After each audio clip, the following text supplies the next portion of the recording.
Warning. This episode of Dub Talk contains discussion regarding highly sensitive subject matter, including violence, sexual assault, and rape. Listener discretion is highly advised. Listen now and listen well. A message that is urgent. For evil walks upon this land, and he has come to purge it. Tiny demons run in fear while spewing vile curses, and goblin shamans shout out spoils contained within their verses. Opinions of him vary widely, his critics quite selective, for though his methods may be crude, they are nonetheless effective. So children, kneel before your beds, and bow your heads in prayer, for evil creatures can't escape the wrath of Goblin Slayer.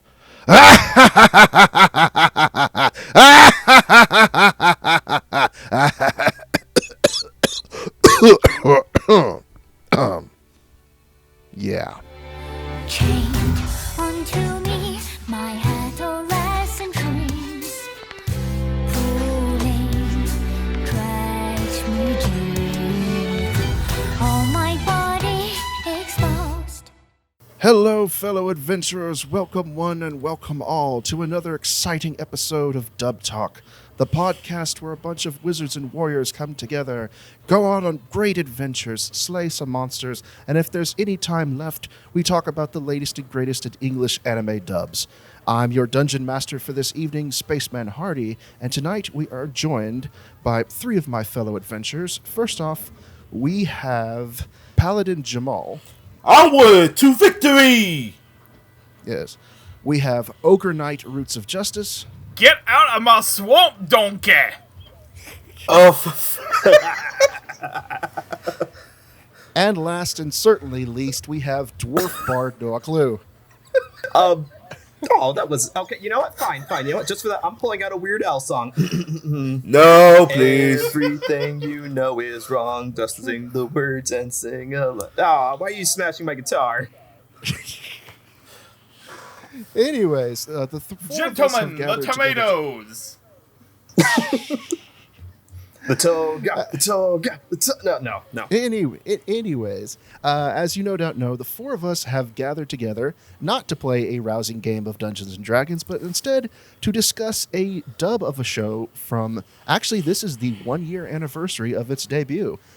Came out on October 6, 2018, to some rather controversial opinions. I speak, of course, about the English dub for Goblin Slayer. And you all thought we were never going to touch this thing. But here we are.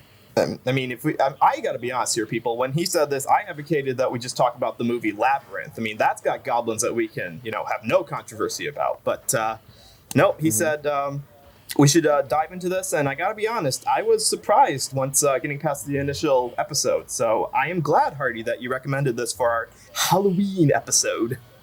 Oh, yes. That's right. Going off of... We should probably say that. You like my costume? You look like a Keebler elf. God damn it, Hardy. But then again, you always look like a Keebler elf. You promised me no short jokes. You promised it. That's it. No cheese for Hardy. Not a scrap. Anyways, going Shouldn't by a you be plot offering summary... him cookies? You gonna bring him ice cream too? Oh. At the very least, All right, yes. I'm sorry. Hardy, go ahead. All right. Going for a plot summary of the show, a young priestess has formed her first adventuring party, but almost immediately they find themselves in distress. It's the Goblin Slayer who comes to their rescue, a man who's dedicated his life to the extermination of all goblins by any means necessary. And when rumors of his feats begin to circulate, there's no telling who might come calling next. So basically, premise behind the show is the so-called gods of this world are basically a bunch of D&D players. And most of the things that happen to the characters in the show are supposed to be controlled by the dice. And we have this one character who doesn't fit in with your typical D&D scenario. When we say that he's dedicated his life to slaying goblins, I mean he is literally obsessed with goblins. And Like the whole goblin show stew, is like fried goblin. the whole show is like one giant final destination for goblins. Like, he finds the most creative ways to dispatch them. Yeah, and they don't go down easy either. This is not like the show goes to great pains to show just how viciously they have to be killed. Because a lot of times they'll pretend that they're dead, but then they'll do a surprise attack. So, Right. Warning for the squeamish if you want to watch the show. It is very bloody. Not only And, very bloody, at certain moments very uncomfortable too, but we'll get more into that Yeah. later. Right. We'll address the elephant in the room near the end of the episode. But moving on, so basically what we have a cast of characters who don't even have names. They're mainly just archetypes. Let's talk about, for some reason this show decided we could think up like medieval sounding names. We could decide to make up names, but we won't do that. Let's do the Phantom Menace thing where we will just refer to them by their title, by their job, or by what they look like. What? I know, Well, right? You're gonna have to explain that reference there, Noah. Because even I'm lost. Yeah, because I've seen the Phantom Menace. Okay, so. in Phantom Menace, the characterization in the movie, like the joke for the past 20 years has been, can you describe the characters outside of what their job is or what they look like? Because most of the time you can't. Okay, fair. So, like, for instance, there's a character in the show called ADR director and scriptwriter for some reason. Like, what's up with that, Hardy? Well, yes, there are ADRs. There actually are ADR director and scriptwriters. Believe it or not. That have names. Go figure. Yes, they do. They do have names. For our ADR director, we have Heidi Curtis. And for our scriptwriters, we have Jeremy Kratz and Bonnie Klinkenbeard. I think it was Bonnie had only done writing for episode 5, was it? Yes, episode 5. And Jeremy did the rest of it. All right, so who wants to roll the dice first? Let's see here. If I had an actual dice, I could actually... Oh, dude, I got some. Hold on a second. I got, here we go. I got a box of Yahtzee in my closet. Here we go. Here we go. I gotta roll some dice for the audio here. All right. As the Dungeon Master, I will go last. Okay. So going first, think of a number. Let's see. It says 12 here. So according to my chart, that is roots. All right. Okay. One more. Yeah, I'm gonna admit that this, in terms of the direction, it seemed a little lopsided. There were good performances, for the most part, scattered about, but I don't want to say they were weak. They were just ones I didn't quite understand. You know, the ones I didn't really particularly like. There were some weird accents thrown around every once in a while that just felt a little out of place in the world, and I mean, in terms of casting, I actually do have to give a lot of respect for this, for giving a lot of actors who have been working with Funimation for years, but haven't had the opportunity to actually get, like, big main character roles. And, you know, when they did, it would be, like, every now and again. But I really appreciate that the Goblin Slayer dub went out of its way to get sort of actors, like I said, who have been around for a little bit and just haven't had a chance to rise up. So, yeah, people whose names you might not have recognized before as starring before, but they have been bit parts in shows before, right? Right. Yeah, I can agree with that. I I do kind of wonder if that's because a lot of the bigger named actors were sort of scared away from the show in the first episode, but I do have to respect that in the later episodes, these actors managed to really get into it with their characters and develop them. You know, sort of like a person playing D&D. Like, that's... I just thought of that analogy while I was talking here right now, and, like, it's perfect. I mean, this was a simulcast, right? So they were gradually increasing in their talent as they were going along. Yeah. And not only that, but it, you know, like a D&D campaign, you play it over a series of several weeks, and you get to know your character a little better. So, yeah, that's a really good analogy. Very good. Script writing was actually, like, perfectly okay.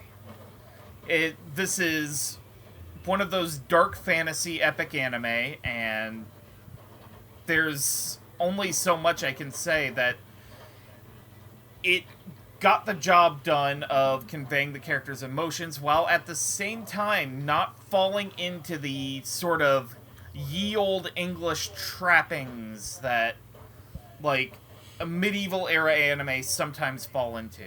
So I'm a little shaky on this one, but I'm hoping that the folks involved get some. Sorry, let me start that over. I am sort of hoping that the director involved gets some more, you know, get some more shows in to direct, because I think, you know, they're to be entrusted with a show like Goblin Slayer, especially considering stuff like the first episode where things get really uncomfortable. Like, that's sort of a badge of trust, and I hope the director gets some more shows. Maybe not quite as challenging in the same way of Goblin Slayer, but you know. I mean, I would hope that they wouldn't, that the reputation wouldn't build for this, you know, this writing and directing staff to simply be saddled with the more problematic shows every season. Like, if there's a titty time show or a heavy violent show or anything like that, it's like, oh, let's just get the same group that did Goblin Slayer every single time.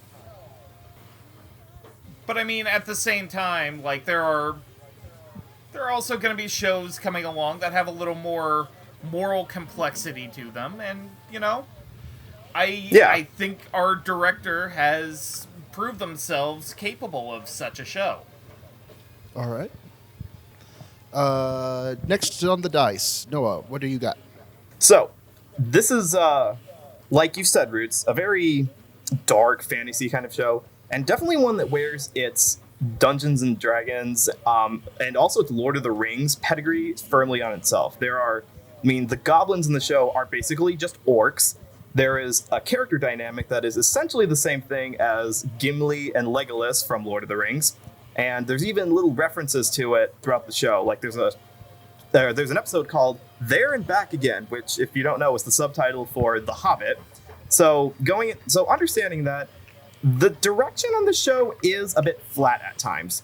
When characters have to be terrified or they have banter back and forth, they're usually pretty good. There's a lot of good ones that I'll point out as we go along. But in scenes where they have to be more emotional, like emotionally sincere, especially near the finale, you get some flatness. You do get some scenes where I don't quite believe the characters are scared or as speechless or as whatever their emotion is supposed to be. And that's just because the show is a very tough tightrope to walk in terms of it's at times a bit of a power fantasy with one big bad motherfucker going through and slaying goblins in tons of ketchup, while at the same time trying to have a sympathetic backstory and all the characters trying to understand him a little bit more. So the direction is not the best, but it is enough that I could recommend the dub over the sub, which I think is a key thing to keep in mind.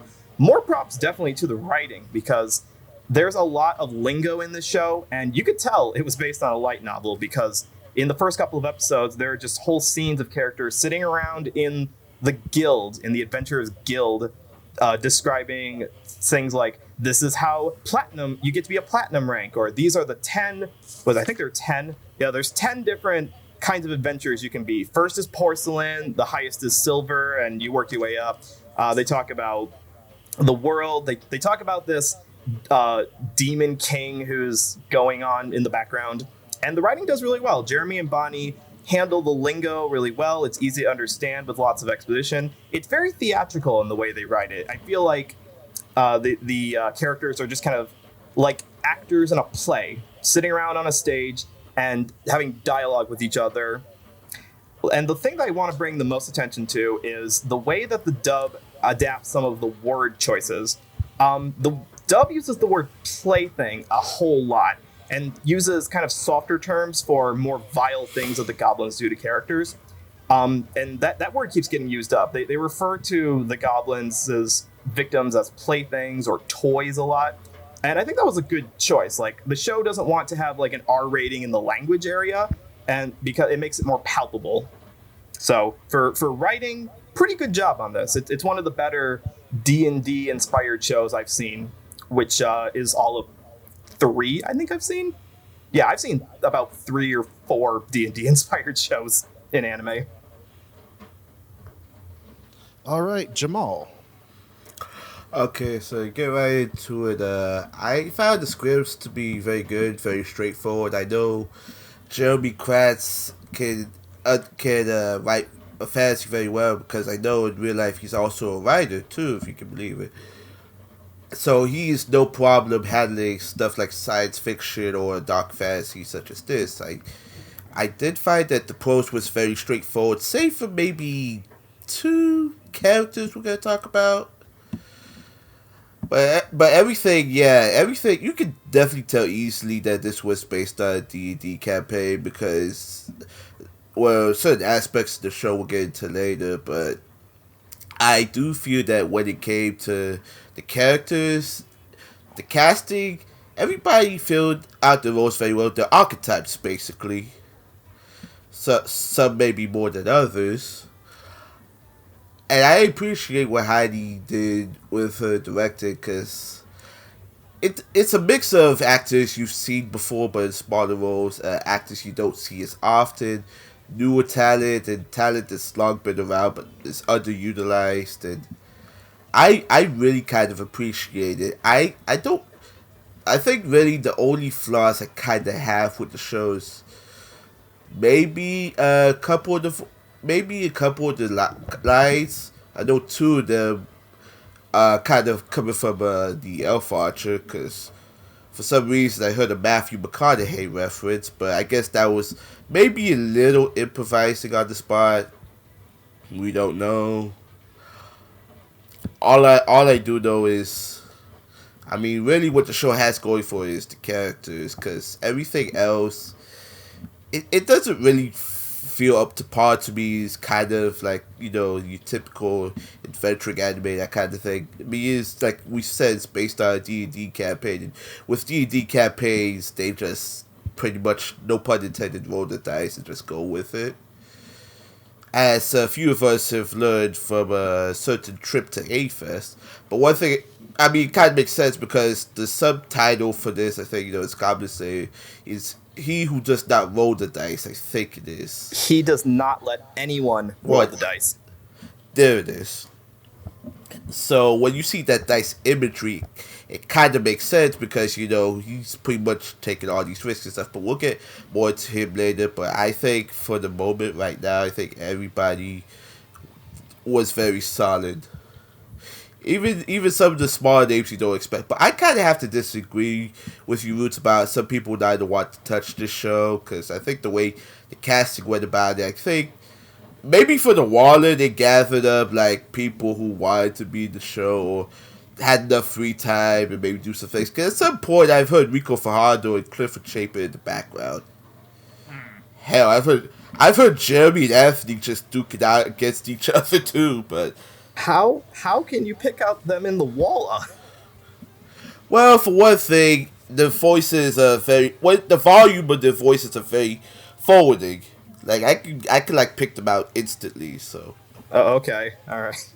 There was like a bit of walleye I noticed in the last episode where someone was very clearly saying like, "Oh yeah, you're gonna want to put a Band-Aid on that." Yeah, I think that's pretty much all I have to say. Dungeon Master. Jamal, Yes, sir. I'm sorry, I gotta say, Jamal, you say that the elf person made a Matthew McConaughey reference. Yes. So, can we get a redub here where the elf character is saying, "High school girls, I get older, they stay the same age." Oh, for God's sake. Actually, no, that'd be the opposite, wouldn't it? Because the elf character doesn't Exactly. age. Huh. I guess that doesn't work. I'm sorry. All right. Let's move on to Spaceman Hardy. All right.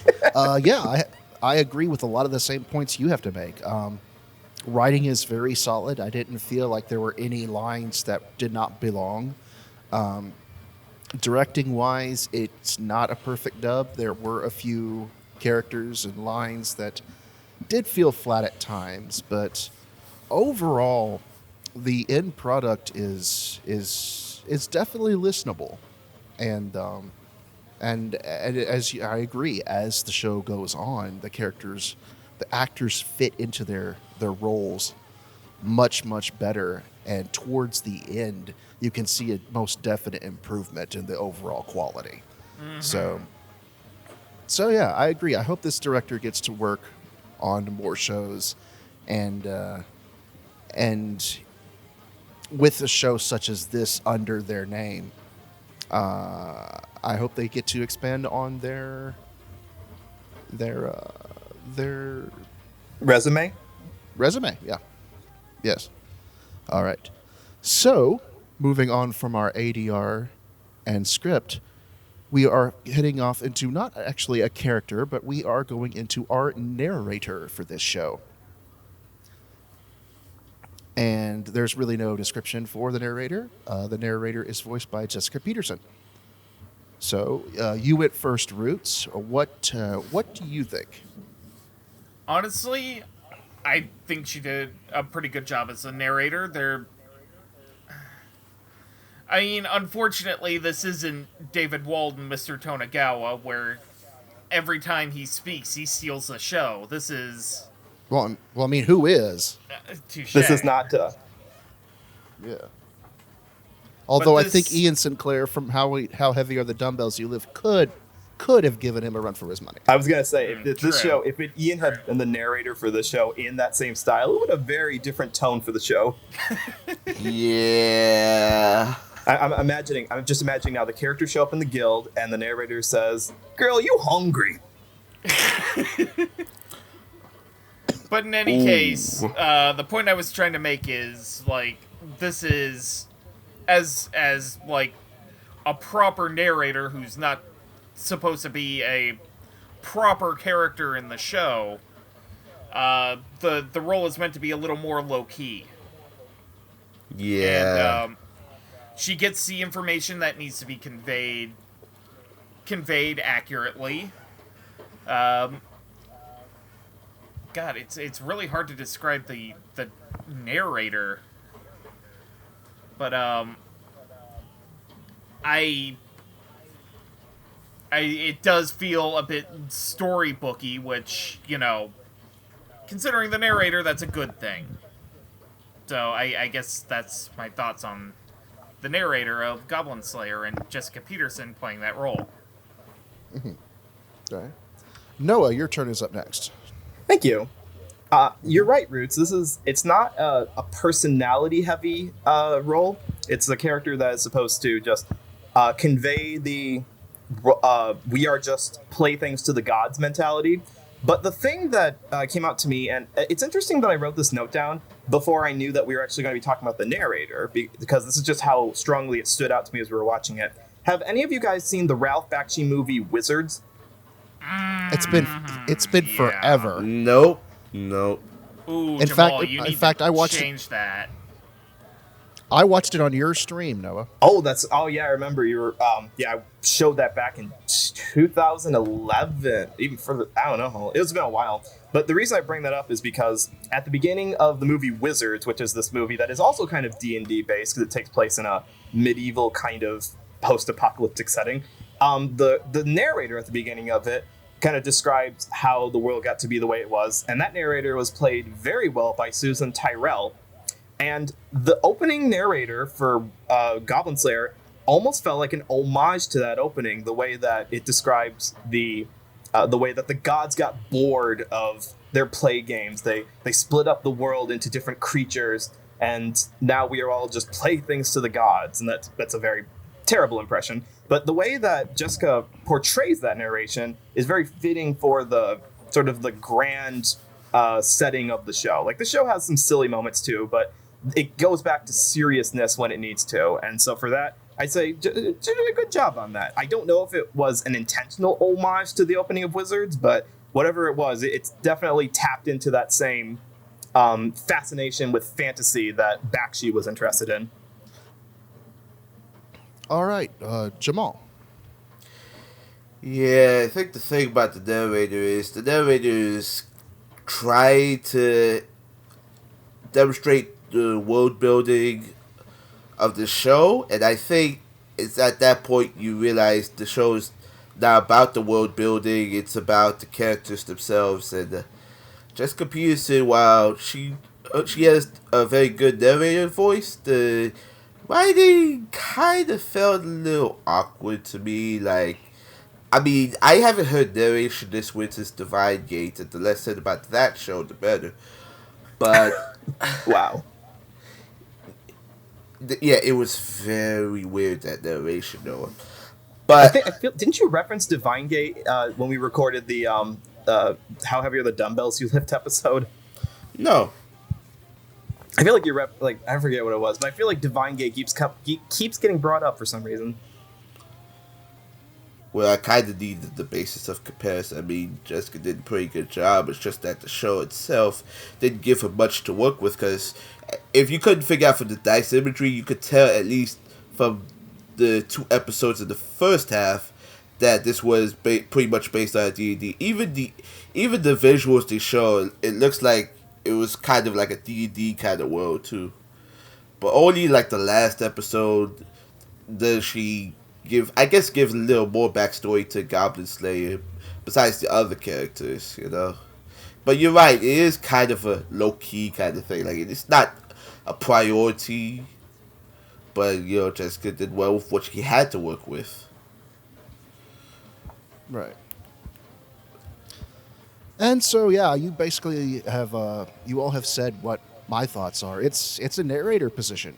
I mean, you have basically 2 types of narrators. You have ones who are completely straight, and then you have what you see in shows like Mr. Tonagawa or Dumbbells, where the narrator's not really narrating; he's just more or less commenting on what he's seeing.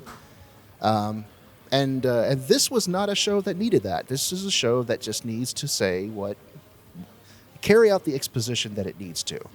And I did like Jessica's performance, how it has some sort of an otherworldly sound to it, very storybookish and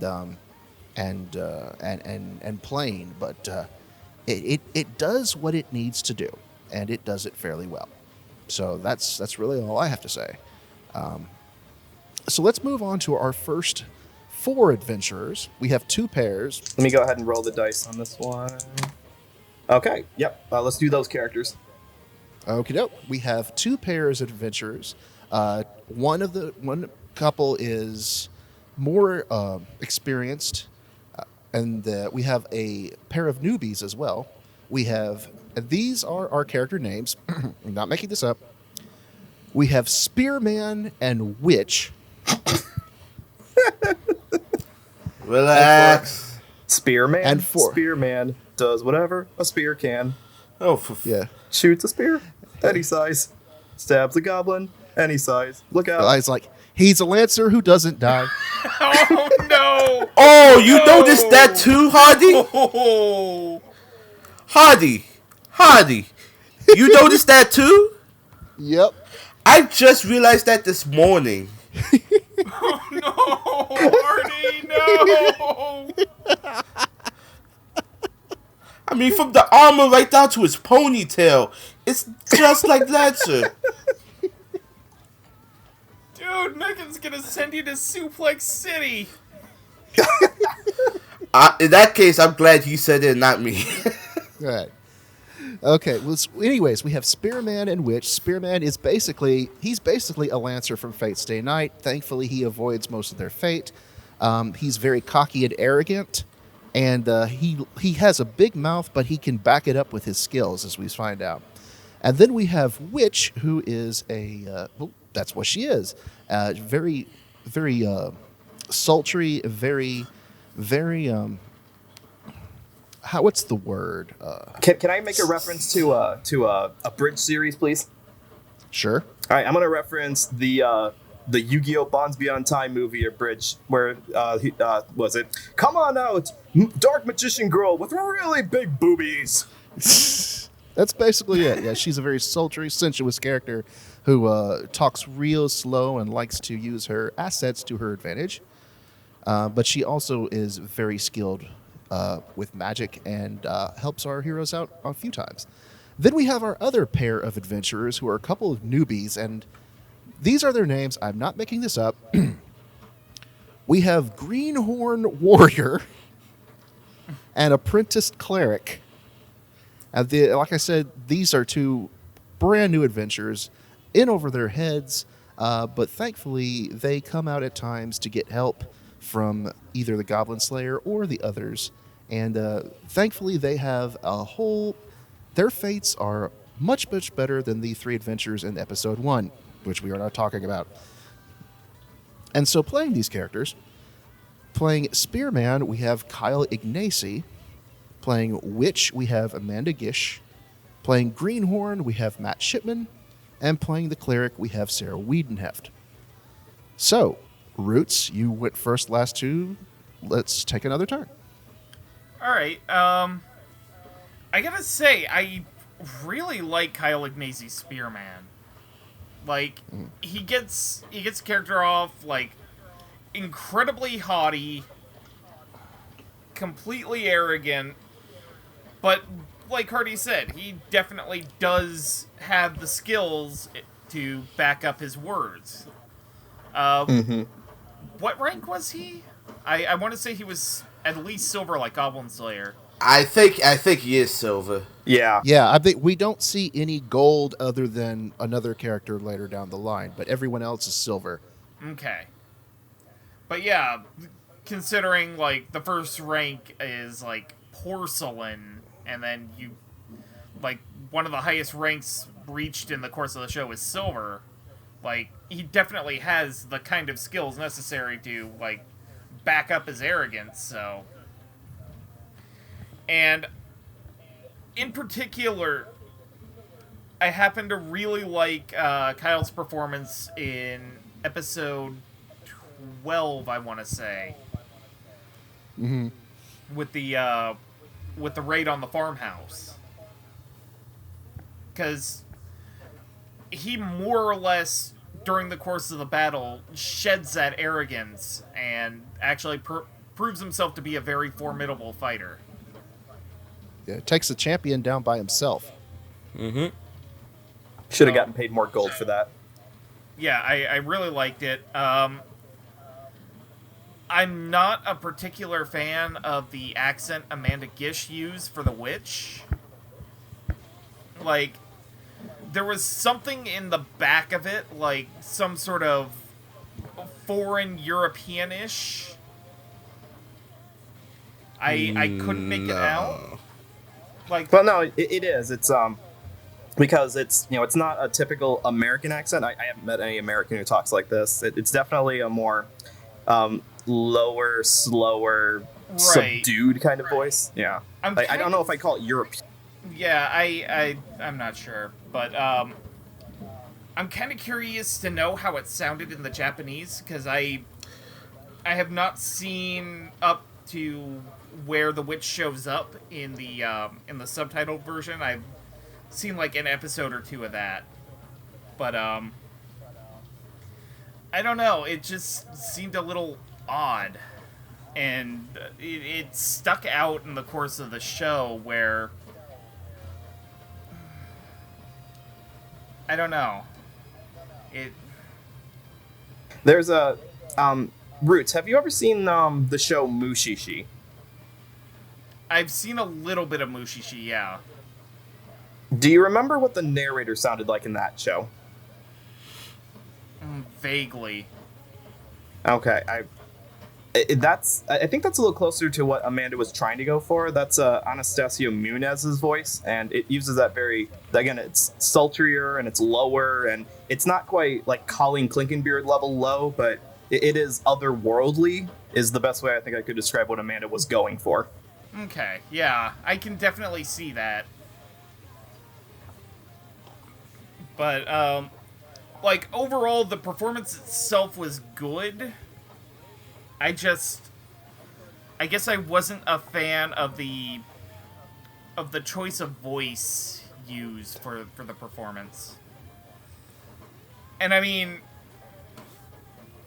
talking about Matt Shipman and Sarah Wiedenheft, like, they were absolutely adorable in this show, which is a weird thing to say about a show like Goblin Slayer. He just wanted to get his sword back.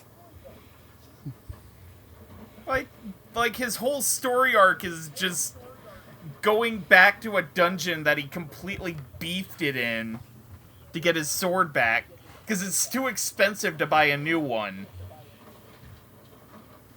And it's absolutely hilarious. And, I do like those slower episodes. There's a couple episodes that break from the arc and just kind of show you what the day-to-day life is like in this world. I like episodes shows that have episodes like that. Yeah.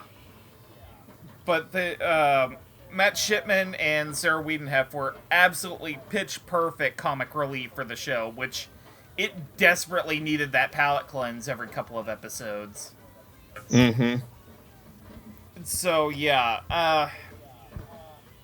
I do want to say, I definitely hope Amanda Gish gets more roles over the course of her career at Funimation or beyond. But, overall, this was more or less a solid group of characters and performances. Noah, take your turn. All right, let me roll the dice on this one more time. I got a 9. All right, I'll keep this to 9 seconds. No. I'll agree that Amanda Gish's performance is definitely the standout in terms of ones that sounded a bit odd because, and it's not in the acting so much, it's the way that she was directed, because there are parts where she stretches out the words very long like this. I think that might be my problem with it. It fits in some scenes, like when we first meet her, she's kind of expositing to the priestess about the Goblin Slayer's personality a little bit, and that fits a little bit there because we don't know much about her. In the fight, though, like she's in the fight, like, from back here, I can use repel magic. It's like, this is an intense, bloody battle here. Shouldn't you be feeling like scared or something? And the problem, really, and I point this more in the fact that this character doesn't have any backstory. We don't have like an idea about like how did she get to be a witch? Where's her homeland? What kind of a tree would she be if she was a tree? What's her wand made of? What's in that candle? Does she like take long walks on the beaches? We don't know anything about that. So for some characters where we get an inkling of their personality through their backstory, Amanda just had to go off of the character design and the Japanese seiyuu.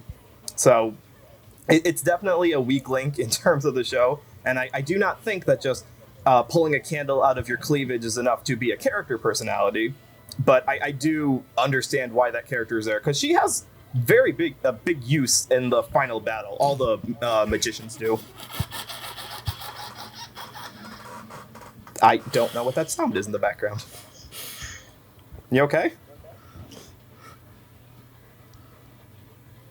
You all right? Yeah, I'm alright. Okay. Trim that part out. What was I going to say? Matt and Sarah, like you were saying, Roots, I agree. They're a good contrast with each other. They're in any other show, I feel like these two would have actually been like the main characters as we kind of like watch them go from Greenhorn and Apprentice to, which by the way, that must have been a pain in the ass to write in school. Like, can you imagine your first day of school having to write out, what's your name? Greenhorn Warrior. Like, awful parents, just the worst. But yeah, Matt and Sarah get the lightheartedness of their characters, where we at first may think that they may die. Luckily, they don't die, but they do convey that this world does have its dangers, and you do have to go through some trials to get to the higher adventurer ranks. And it's nice to see them work off of each other to achieve their goal. And at the end, it is really satisfying to watch Matt just absolutely decimate a goblin near the end of the battle. The one that really stood out to me of this group in terms of like, was actually Kyle, because, and this is just what popped in my head when I was watching it, is he trying to be John Mulaney? What? Huh? You know, the comedian John Mulaney. Yeah, I know. Like, I know who you're talking about, but I don't know what you're talking about. I just listening to this and like, I've heard Kyle in shows before, you know, but listening to this, it's like he was trying to put on the affectation of a comedian, almost like a stand-up comedian. And that's more in, not so much in the final battle. In the final battle, he goes back into his more normal heroic voice. But in those episodes where he's like berating Goblin Slayer because he doesn't recognize him without his helmet on, or he's kind of like talking up himself, you know, being all haughty. He kind of like came off in the sort of like, I paid $120,000 to my college, and you have the gall to ask for more money? Like that, again, that's a terrible impression, but that's just what came to mind. So I don't know. And you spent it already? Full props to him, because like you were saying, Roots, it's nice to have a palate cleanser of like some comedic moments to break up the more intense scenes. And I guess it endured me to Spearman just a little bit, because it's like, he's so arrogant and full of himself, I can't hate him entirely. He's like Ryan Gosling's character in The Big Short. It's like, would I buy a car from this guy? No. But, you know, he's so full of himself, I kind of respect him for it. That's all I got to say. Jamal, it's your turn. For me, yeah, I'm gonna have to agree with the stuff you said about Kyle, because for me, Kyle, he kind of fills the Dave Trotsky void, but at the same time, he can also break your expectations too. Like, he can also do his own thing as well, and I actually found that Spearman kind of helped him differentiate from that, and is pretty much more or less out of his wheelhouse now that I think about it, because anytime you hear Kyle, I mean, you automatically either mistake him for Dave, or, you know, you're just wondering, who's this suave show-off I hear? Like, but Kyle did a very good job as Spearman. Like, I'm not used to arrogant asshole characters, but I did find him kind of endearing, especially in the last couple episodes. So it's amazing how even when drunk, he couldn't even recognize her face, because he's pretty much, I think, the only person who's ever seen Goblin Slayer's face before, yet he could not remember the last episode. I swear I've seen that guy before somewhere. God, he was so drunk off his ass. Amanda Gish, I've been wanting to talk about Amanda Gish for a while, ever since, like, Hells and so on. I've seen the stuff she does, and she does a pretty good job. I am going to have to disagree with y'all, because the thing about The Witch is this, from what I understood when it was first simuldubbed, apparently in the Japanese, the character had the same speech patterns. Mm-hmm. Okay. So Amanda kind of had to match that, which is why it sounds a little out of place. But also, it sounded more to me like a Cajun type of accent. Like, I wonder if she's from the South Side, because the thing about the witch is she's not only very adept with magic, she's also a seductress too. So having a lower sultry tone to that voice is like, whew. You okay there, Jamal? Yeah, man. I mean, I just love the voice she took to it very much. It's like, it's like you could listen to her all day long and not get tired of her. I mean, and you can tell the character. She's kind of having fun with the character too, especially when the character teases Greenhorn Warrior by pulling out that candle. Yeah. Maybe I can give you something. You could hold on. It's stuck in here. Hold on, I gotta jiggle around a little bit. Oh, and I'm stuck. Hold on. Give me. Oh, there we go. Got it out.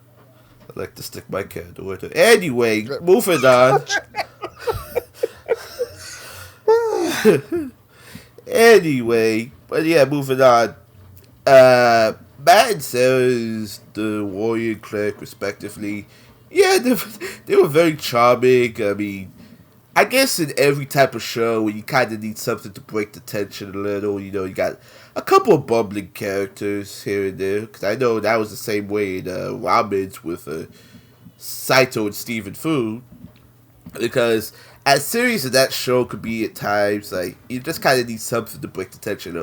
To the point, even those two had an episode or so where Matt's trying to get his sword back because it's so expensive and he doesn't know how to retrieve it. So he asked the Goblin Slayer for help, which I think not only builds up Goblin Slayer's characterization a bit, but I think it also kind of helps us to establish the character building among these archetypes. Because you can definitely tell the warrior was a greenhorn. If you don't know what to do, you have to turn to somebody's advice. Also, the last episode, I think at one point he almost gambled away the earnings, tried to see who would win a drinking contest. That was like the third to last episode. You sure? Cause what was that the drinking? Yeah. Between her and him. Yeah, it was between before the final battle. Yeah. Okay, that's right. And yeah, Sarah's the cleric. I guess she has to be the voice of reason between the two. And it works very well because you don't really get to hear Sarah use her natural voice a lot. Because that is actually her natural voice, by the way. And the fact that she has to be rational with this guy who doesn't really have much of a clue on how to be an adventurer except, the basics. The two have to stick together, and I think they kind of balance each other out very well. I mean, they other than that one episode and maybe bits here and there, they don't get a lot of screen time, but it's whatever, I mean. Cajun accent, though. That's interesting. Well, yeah, Cajun kind of Creole. I'm wondering if she's from like Louisiana or somewhere in the South, That's interesting. Yeah. Anyways, as for my personal thoughts, basically just mirror what you guys have been saying. Amanda Gish is probably my least favorite out of these four. I don't know what it is about it. It's just... And the way you described it, Noah, kind of made it sound like Henry from Black Clover, how he talks. What is going on right now? But Henry sounds like a stoner, though. Yeah. Well, what is she doing when we always see the witch? Smoking. She got that good kush, man. She got the good kush. Tobacco is not stronger than weed, okay? She got the good kush and the good tush. So. I have never seen anyone blow... it could be tobacco. It could. But I'm willing to bet that she's got something a little stronger in that pipe. Anyways. But I mean, it's not offensive or anything like that. It kind of seemed like... It just kind of sounded off to me. It stuck out. Yeah, it did stick out, and I don't know. I don't really think there was an accent to it. I think it just sounded a little bit haughty, like, people. Oh, she's a hottie, all right. Oh, yeah. I mean, it did stick out to you for a couple of reasons. Ow, my eye. But anyways, and yeah, Kyle Ignacy is really fun as the Swordman, and Max and Sarah are just perfect. What are they? I suck with words tonight. They are a welcome distraction from all the doom and gloom that this show represents. Yeah. All right, so let us turn the page in our role-playing book. I got this time. All right, no, okay, come on, lucky 7. All right, 10. All right. And I think we For our can next- agree that these 3 are a 10 out of 10. Yes. We have 3 female characters who are all of various importance to the series, 2 of whom are not adventurers, and one of whom is a retired adventurer and has become the Archbishop. We have... And, okay, you got to promise not to laugh when I say this. Okay, I'll try. All right. Serving as our childhood best friend and potential love interest to the main character, we have Cowgirl. Bitch, I'm a cow. Bitch, I'm I'm a cow. sorry, I couldn't resist. Yeah. Sorry. Serving threw that? as the... Yeah. Also following up, the girl who tends to the guild, whose name is Guild Girl. AKA Best Girl. Right. The And we have a legendary adventurer who is actually gold, or the only gold adventurer that we see in this show. Sword Maiden. She has of course, a tragic backstory where she was mistreated by goblins, and as a result has very poor vision. So she usually wears a blindfold almost all the time. Anyways, Cowgirl is voiced by Brittany Latta, Guild Girl is voiced by Sarah Ragsdale, and Sword Maiden is voiced by Meg McLean. So, Roots, you start us off. Take your turn. Yeah, I like this group quite a bit. I think Brittany Latta did a really good job as sort of the, it's more or less the best friend archetype who, like, may or may not be harboring actual feelings for Goblin Slayer, which, actually, now that I think about it, it more or less became more implicit as the show went on. Right. But, I think she did a really good job. Did she also play Cowgirl as a child? Yes. Okay. Because I think that was also really well done. I gotta say, though, my favorite of the 3 is probably Guild Girl. Yeah. Because, holy shit, she gets the retail smile very, very well. But, like, she gets that sort of, the retail smile is kind of a hard thing to describe. But you know it. Is it like that gif where you're just smiling on the outside but you're screaming internally? A bit, yeah.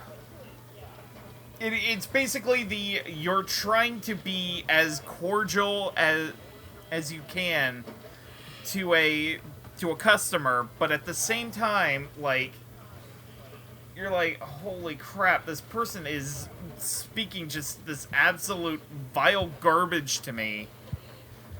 Like, but I need to be polite so that I don't get fired. Kind of. Yeah, I've been there before. Although, in my case, it usually involves a few F words. But... Well, yeah. But I guess, yeah. The customer's always right, though. I guess, yeah, the screaming internally is a good analogy. But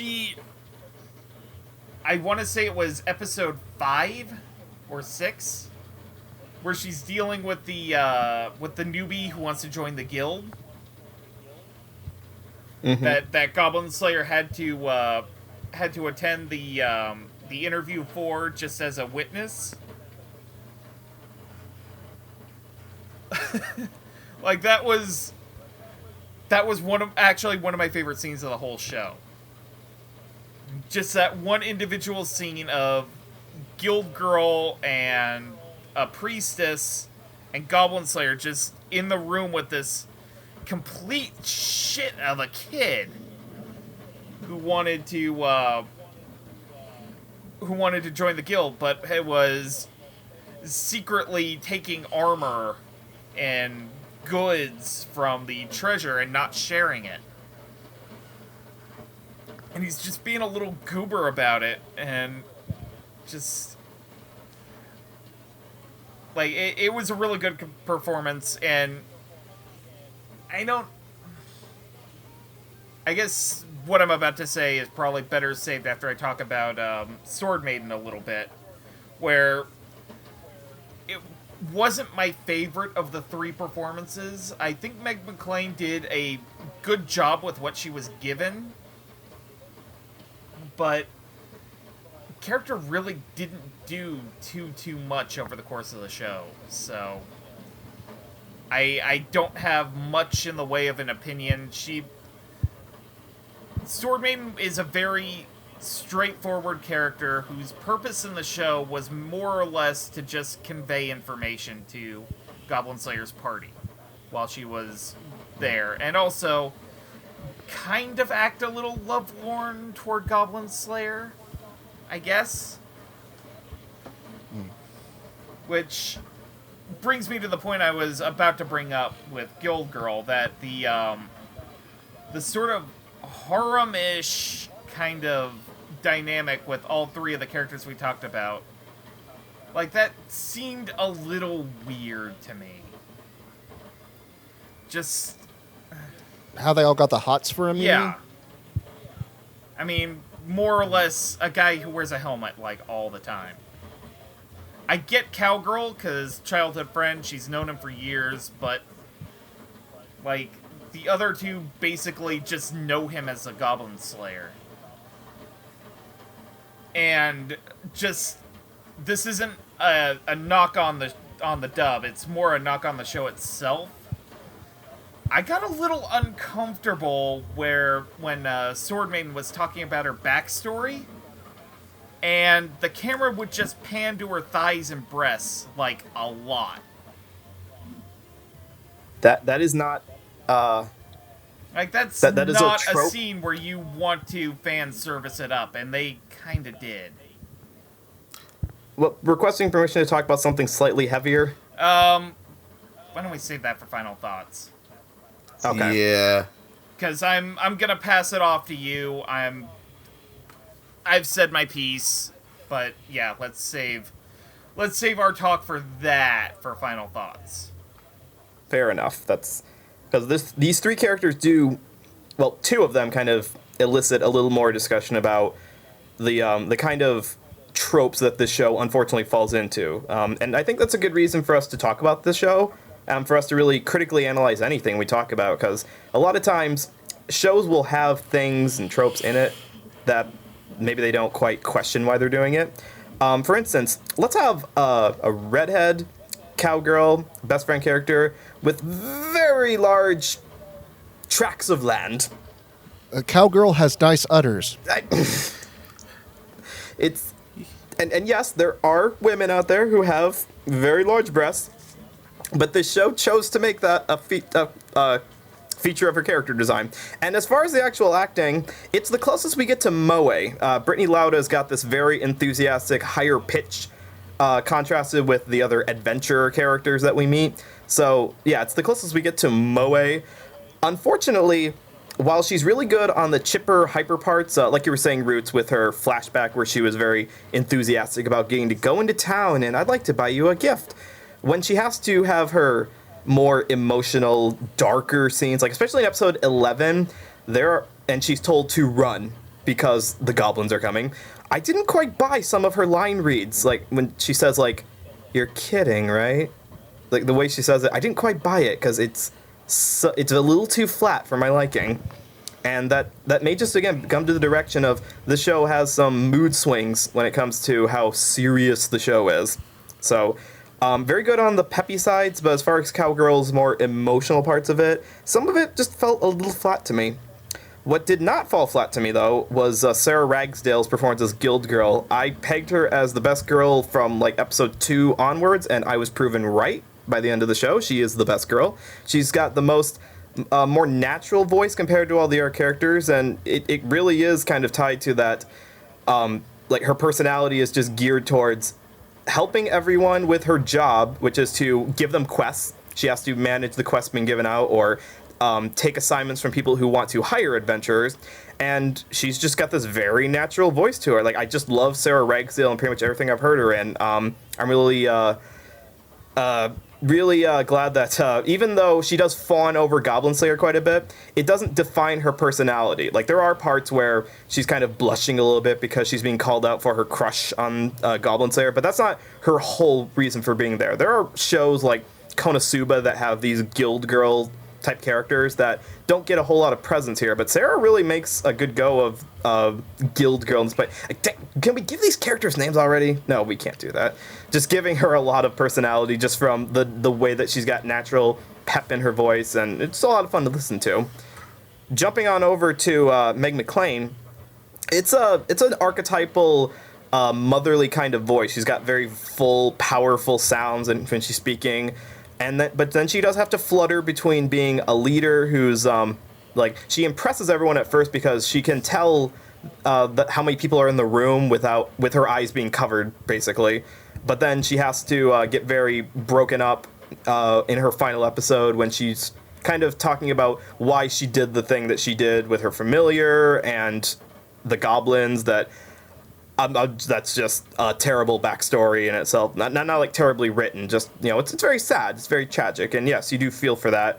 But as far as the actual acting goes, it fits with the character archetype, but like you said, Roots, she doesn't have as much of a presence because she doesn't do too much herself. Like, she's important as a ploy to get the characters into the dungeons of Water... Is it called Water Village? Water World? Watertown. Watertown, thank you. The Watertown, the world's greatest water park in the Middle Ages. As far as that goes, like, she fills the role very well. It's not dynamic, but it's not detrimental either. It's a solid 7 out of 10. Jamal. In the interest of my own safety, I will refrain from any and all milkmaid jokes.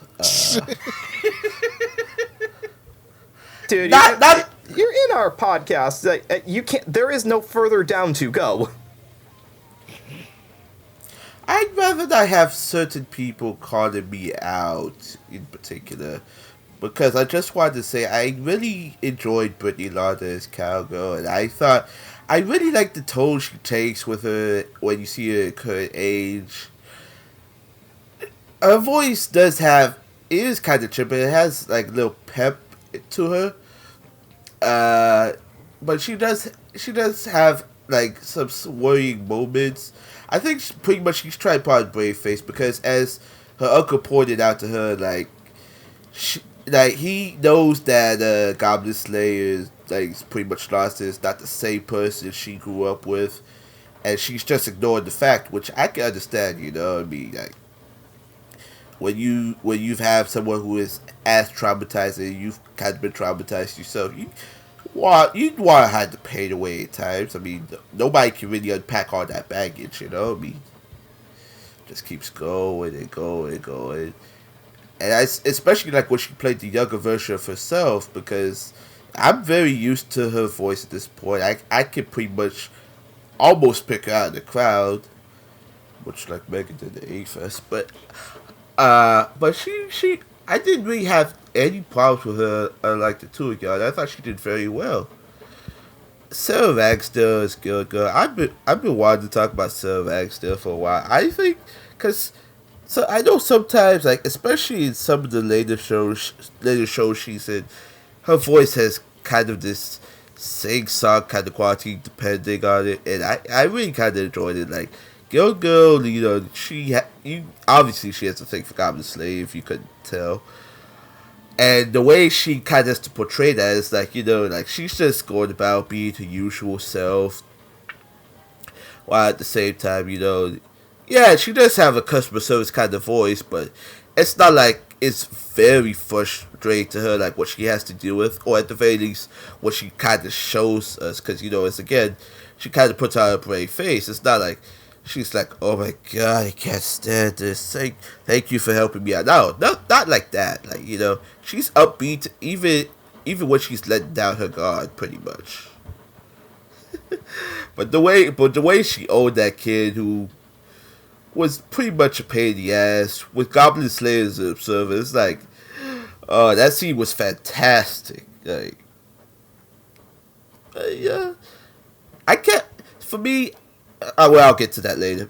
And Meg McClane as Sword Maiden. I'll be honest, when I first saw this character art, I actually thought like maybe there was a time skip or something. I thought that was Priestess, cause the colors kind of look the same between the two. But when I learned more about the character, I mean, I can't say Meg McClane's performance was kind of weak because her voice is not something I'm used to. Like, I only saw her in one other show before this, so I can't really make a judgment on her. And yeah, she's only in this for 2 episodes, and you don't get as much of a backstory as you do some of the major characters. But for what it's worth, I think she did okay with what she was given.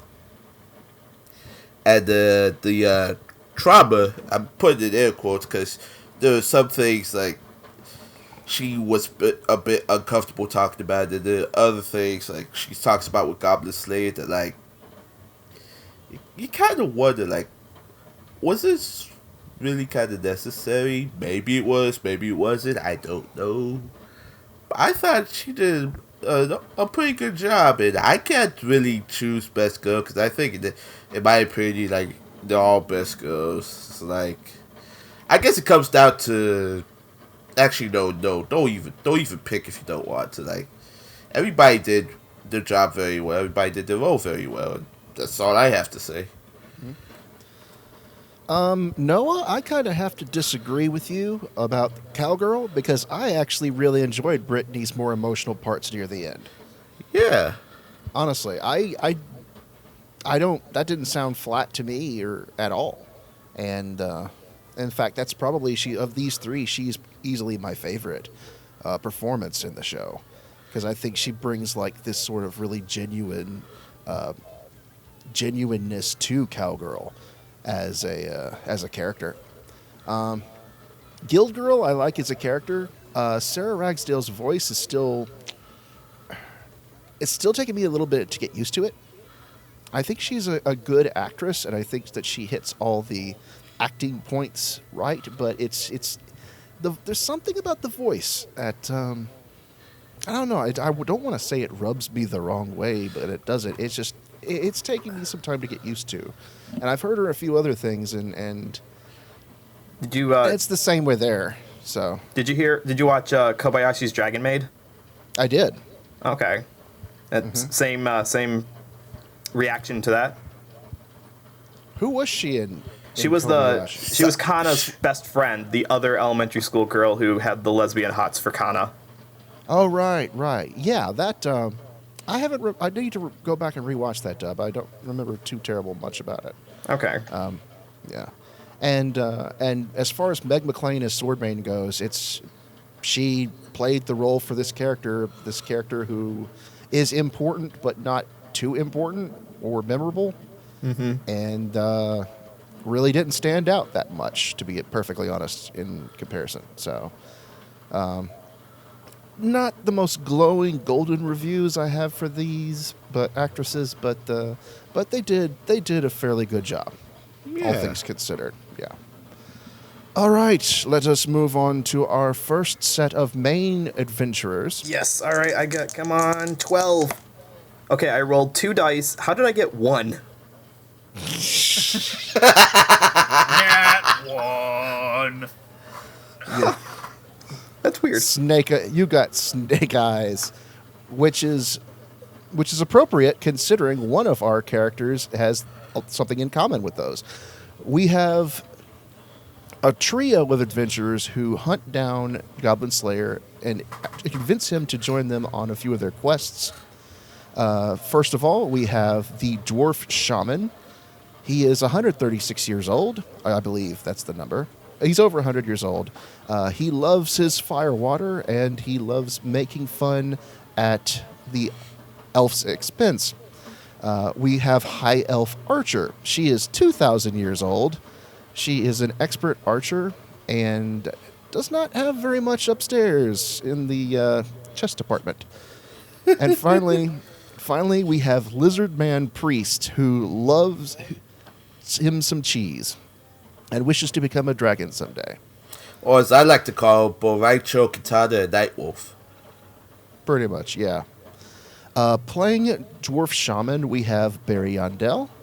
Playing High Elf Archer, we have Mallory Rodak. And playing Lizardman Priest, we have Josh Bangle. So, Roots, what do you think of our Three Stooges here? I like that, Three Stooges. And which one would you pick for your starter?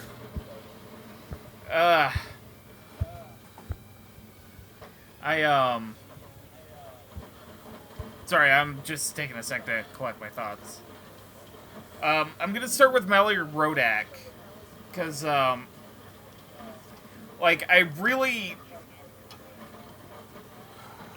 I appreciate that there is at least one character in the set of women of Goblin Slayer who doesn't necessarily have the hots for Goblin Slayer. Mm-hmm. Or at least until later. At some point, feelings for, but she's more career focused. There we go. It's platonic. There we go. That's even better. I like the fact that she's a bit of a hothead. And she is willing to speak her mind with Dwarf Shaman and Lizardman Priest. And she's, she's willing to, I guess, argue with them and haggle them and, just kind of bullshit with them. And, also, Barry Yandel as the Dwarf Shaman, was also really good. And I gotta say, I like the chants that Dwarf Shaman does to activate his magic. Which I guess is, all earth elemental spells and then stuff he can do with his alcohol. Yeah, this guy rocks. He is a badass with magic, and I like that Barry Yandel sort of plays him as the cantankerous old man.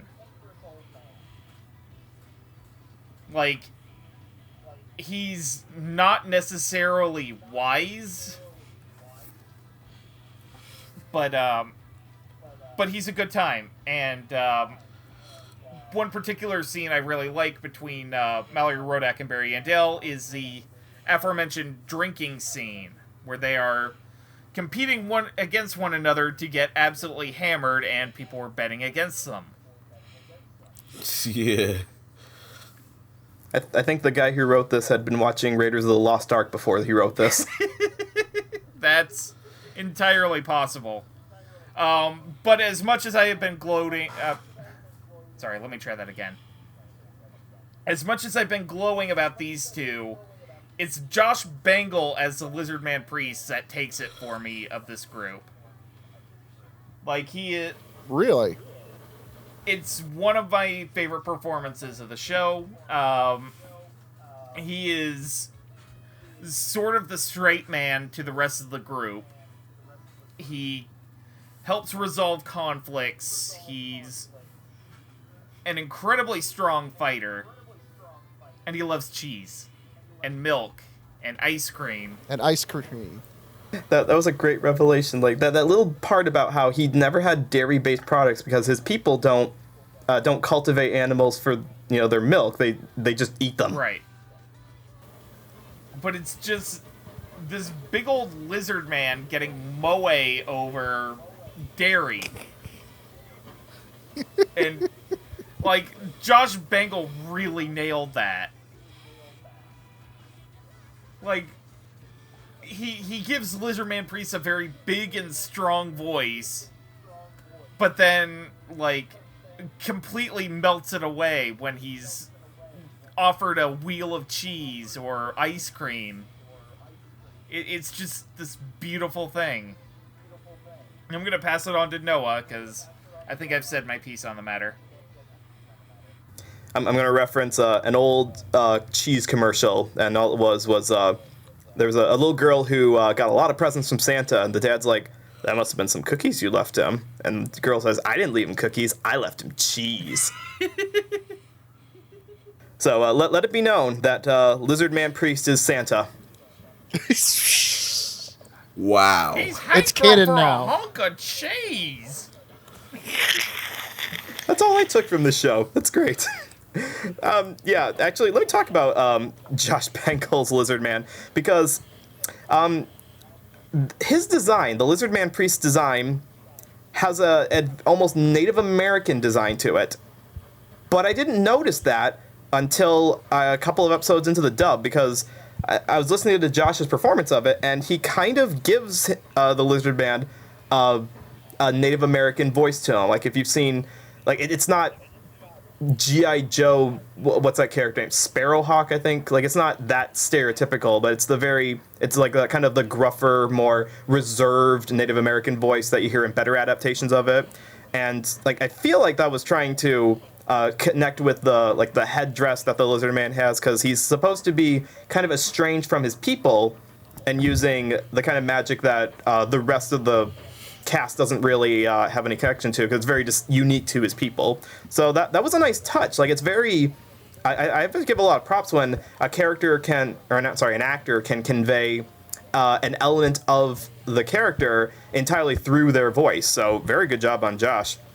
And yes, I do agree that his pursuit of cheese was one of the best parts of the show. And switching over to Mallory for a bit, she's kind of on the more grown woman side of the spectrum. Like, I think I can safely say, having finished the whole show, that none of the women sound exactly the same as each other. Actually, none of the men do, for that matter, which is good, because in an ensemble show like this, you want all your characters to sound unique from each other. And Mallory's character, like, the elf has the traditional tsundere design to it. Let it be said, Lucky Star was telling the truth that said, if you've got pigtails, you are probably a tsundere, as does this character. But she's not, that's not entirely her personality trait. Like, she's very, she's very good with her weapon. She can hold her own in banter, and she's very reliable when they have their big battles with the hordes of goblins in both Watertown and in the final episodes. And so giving the elf girl more of a grown woman side to her kind of helps to give the sense that she's 2,000 years old, so she's an adult, but she's not quite a completely grown woman yet. Like, she's still growing into her own. And even when she gets flustered, she never loses her cool. Like, she's more driven than she is upset. And in that, like, I don't think I've heard Mallory in anything before. Like, I should really go back and check her credits, but I would be very pleased to hear her in some more things coming up. Watch Yamato. What's that? Watch Yamato. Yamato $21.99. Ah. Okay, I've got a list here that's called things that people have recommended me. All right, let me add Yamato 2021. Okay. In this DMV, you guys are number 78. Okay. I'll get back to you in a couple of years. When your children graduate college, maybe. Oh, yes. Yeah, my backlog will never end. It will never end for anyone. That's what keeps us going. Speaking of keeping us going, I have a confession to make. Barry Yandell has been around for a very long time, right? Right. Yeah. And in all of the shows I've seen, this is really the first time I noticed him as a voice. Like, if I've heard him in something before, I don't remember him in it at all. And which is a shame, because he's got such a unique voice. He's got, like, this kind of goofier, older voice with a slight gruffness to it. It's kind of like more of a southern accent compared to some of the other characters, which, he's trying to convey the race of the dwarf people. And like I said before, that Gimli-Legolas dynamic is entirely what dwarf shaman and elf archers dynamic is like. Like, they banter with each other, but at the end of the day, it's, never thought I'd die fighting by an elf. What about fighting with a friend?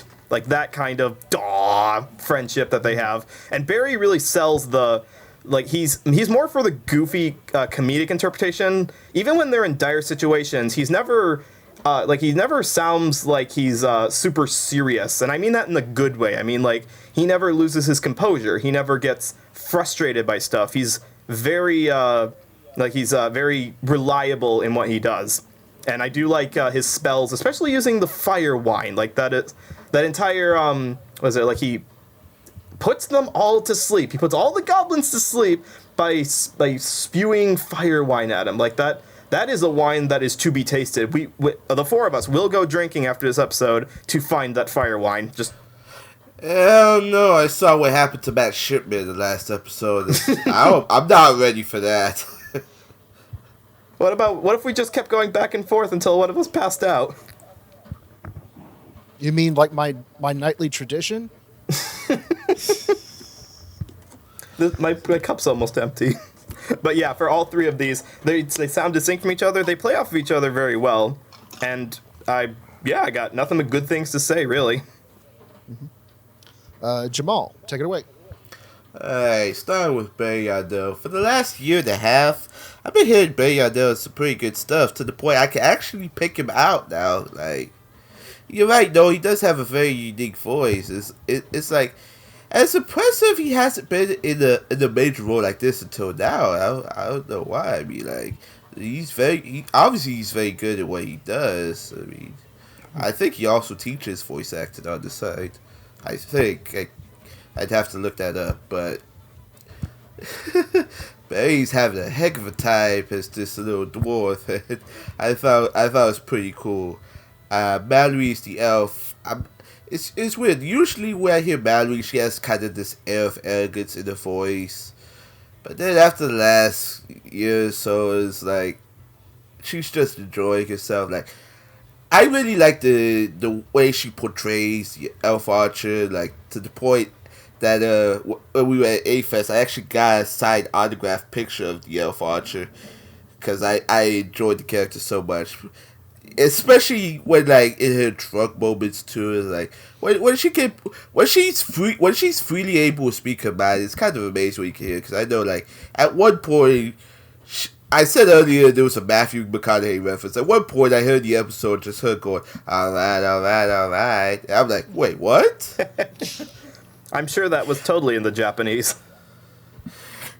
And another line that caught my attention when they were in the cave labyrinths, and I guess she was getting tired of Goblin Slayer's tactics to avoid attracting attention from the goblins. She says, "Don't be ridiculous. I'm a ranger." And I was like, gee, I wonder why that caught my attention for another reason. But yeah, moving on.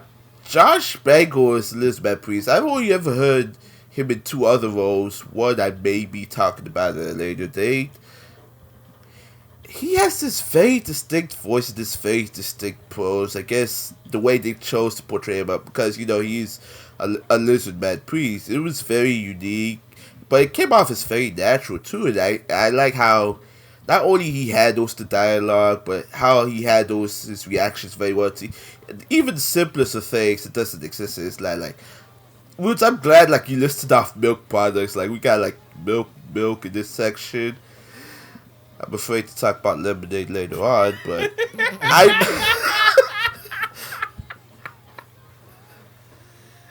I'm sorry, was that Roots or Ahmad? That sounded like Ahmad for a second. Dang it, Ahmad, what are you doing here? I'm on Cameo, ladies and gentlemen. Yeah. But yeah, I mean, it did take some while getting used to, because like Miss McLean, I've only ever heard Josh in maybe one or two other roles before this, but when it did settle in, it came out very impressive, and I wish I hear more from him. All right. So my turn? Yeah. All right. Noah. Uh-oh. Yes, sir. My good buddy. You made this. I'm trying not to laugh. You made the reference to Lizard Man kind of sounding like a Native American. And now I can't help but hear him as John Redcorn from King of the Hill. How? How? How, Hardy? I don't know. If this podcast, we have to hear the lizard man saying, "There's a hole in my pocket where my money should go. My big mountain fudge cake."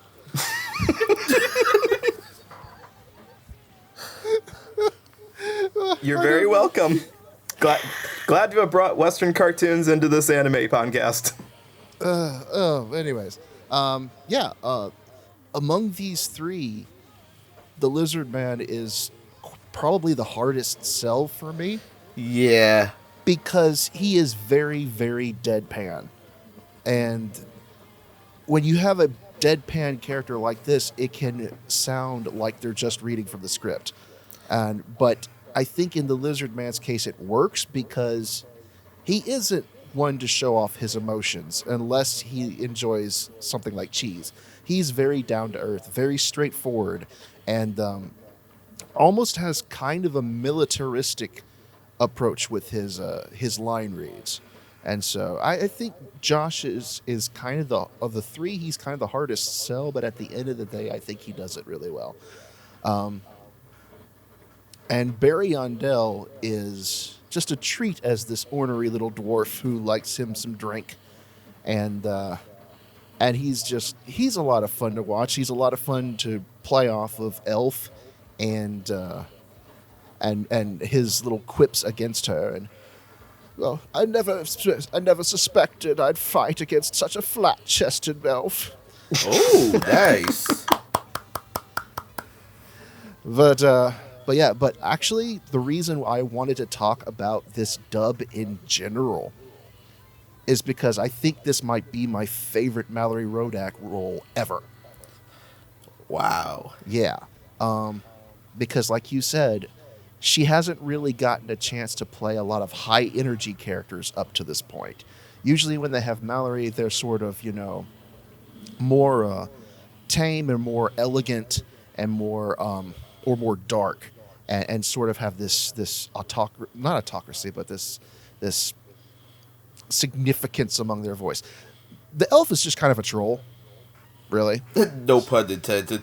Yeah. I mean, you're not wrong. Yeah. No, she's got, despite being 2,000 years old, she's got the most youthful attitude of them all, and it's fun listening to Mallory do a shot as sort of this tsundere archer. So kind of reminds me when we were at A-Fest and we watched the Dungeon Booth live, and she kept saying, "I want to kill the high elf." I'm like, but you play one in an anime. So, anyways, that's what I have to say about these three. Taking our next turn, we are moving on to our female lead. We have the Priestess. She is a young, brand new adventurer, complete newbie. She only has a handful of spells at her disposal, but in the first episode, she tries to go and team up with a group of also complete rookies and take on to what they assume will be an easy payday, which is cleaning out a goblin cave. Things do not go well at all. Her adventurers either get killed or worse, and she is saved at the last minute by the Goblin Slayer. Afterwards, she starts working with him almost exclusively as sort of his backup and companion. So, who we have playing the Priestess is Hayden Davio. Roots, what did you think of this performance? Yeah, I actually really liked it. Hayden got across the Priestess's kind of naivete of just how adventuring works really well. And, like, the Priestess's first outing, like, really goes horribly wrong because her party underestimates the capabilities of the goblins. And when she ends up getting saved and decides to follow Goblin Slayer, again, she's kind of naive through the course of the series, pretty much up until the end, considering. And I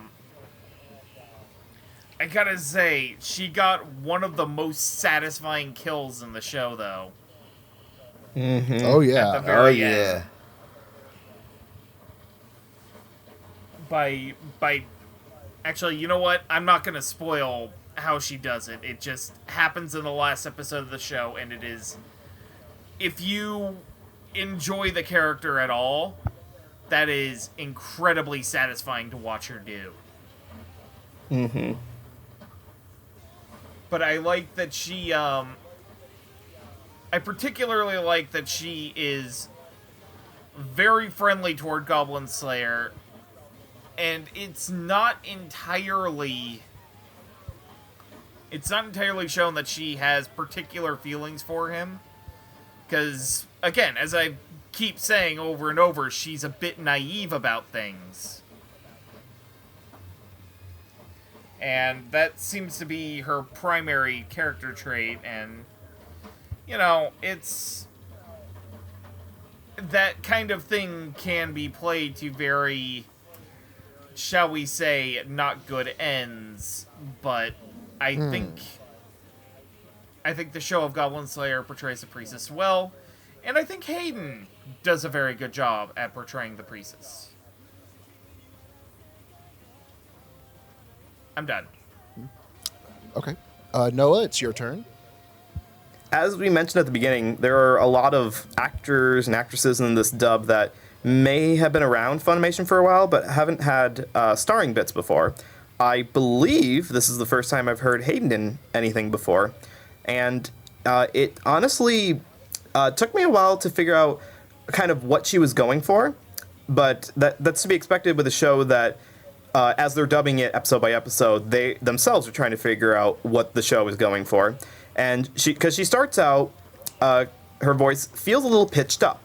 Like, it's pitched up to a bit of a falsetto, which is suitably timid sounding, because, you know, we follow her journey from the very beginning. She starts at porcelain rank, she groups up with other people, gets absolutely decimated in one of, like, the absolute worst ways that you could as a beginner, and we watch her journey as she goes through becoming more confident, building her skill, and I do like the fact that her skills aren't bad. Like, I kind of was afraid that it would go the route of, like, kind of like Konosuba, where, like, she doesn't have any skill and she's just kind of a hindrance to the party, but about halfway through the show, she's proven that she's very good at casting the spells she has. They're very powerful, they're unbreakable, and though they may be limited to a number, just a few of them a day, when they use them very well.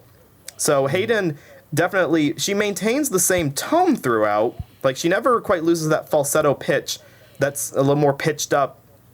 I don't know what her normal speaking voice is like, but it's a little higher than regular tenor, but it's fitting for the character because she's supposed to be a priestess who is a more pure, less gruff than some of the other characters, even some of the other female characters.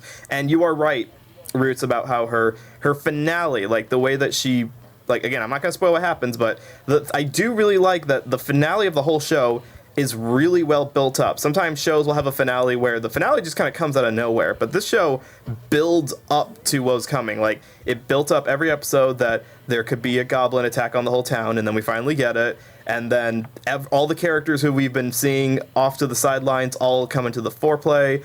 Everything that's been building up throughout the whole show, and especially what Priestess gets to do at the end there, is incredibly well built up. And Hayden does a good job on acting. It's really, like, I feel the confidence in her voice that she's attained throughout the misadventures of Goblin Slayer that we've been seeing. And I'm looking forward to seeing more of those adventures, because there is a movie coming out. So who knows what other misadventures we will get to see Priestess get into.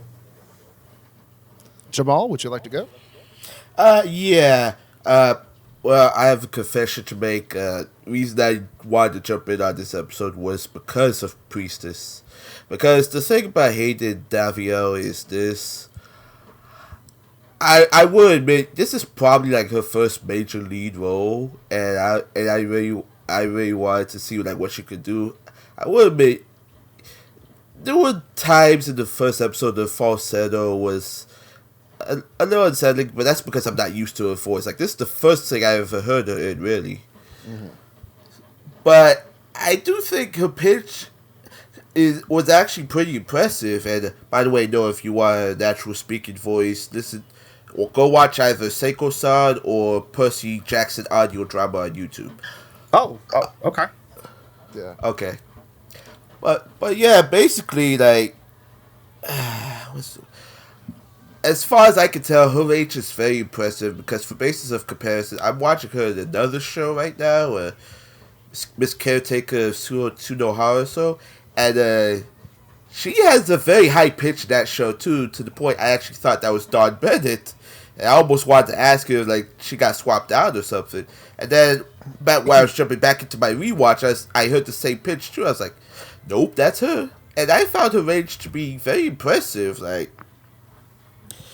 Because I will say, like, I have to disagree with you. I don't think she was naive, because, I mean, you gotta remember when she started out, like, she jumped in with a party who didn't know exactly what they were doing, and of course suffered as a result. But I do think, like, she is able to display her emotions very easily to relate what being an adventurous like, what it pertains. Especially, I think I want to say episode 6 or so, like, especially with that scream, because when she gets chewed out by the giant goblin, like, literally, it was like, oh my god, like, you could actually feel the emotion going into that performance, and especially with the moment in the last episode, that was pretty badass. I thought, like, the Priestess was doing that of her own volition. I mean, but then you find out it was planned a little beforehand, but you know the emotionality it still stayed there, and I found that very impressive, and I really want to hear Hayden in more things. I probably will hear Hayden in more things. Mm-hmm. That's all I really have to say. Well, I got a confession to make. Oh no! Do we need to put you in a box? This was not the first thing I ever heard Hayden Davio in. I think I know what it might actually be, but go on. This is because that would be, and this actually, by extension, Noah, this is where you heard her first too. She was actually Kayana in Honey Pop. Oh, Kiana, that's right. I forgot. Yeah, right. That's if you wanted, yeah, that's a yeah. Oh. Go ahead. That's a roll. But if you wanted to, you wanted an example of her more normal sounding voice and her making other noises as well, that's that you can listen to her there. Well, but I don't know. Yeah, I was. Yeah. Yeah. I was actually kind of very surprised that Hayden is able to make a voice like the Priestess, because the only other time I had ever heard her was in that game, and. In the game, she sounds very much more low registered, and here it's almost hard to tell it's the same person, really. Yeah, well, you get used to it. Right.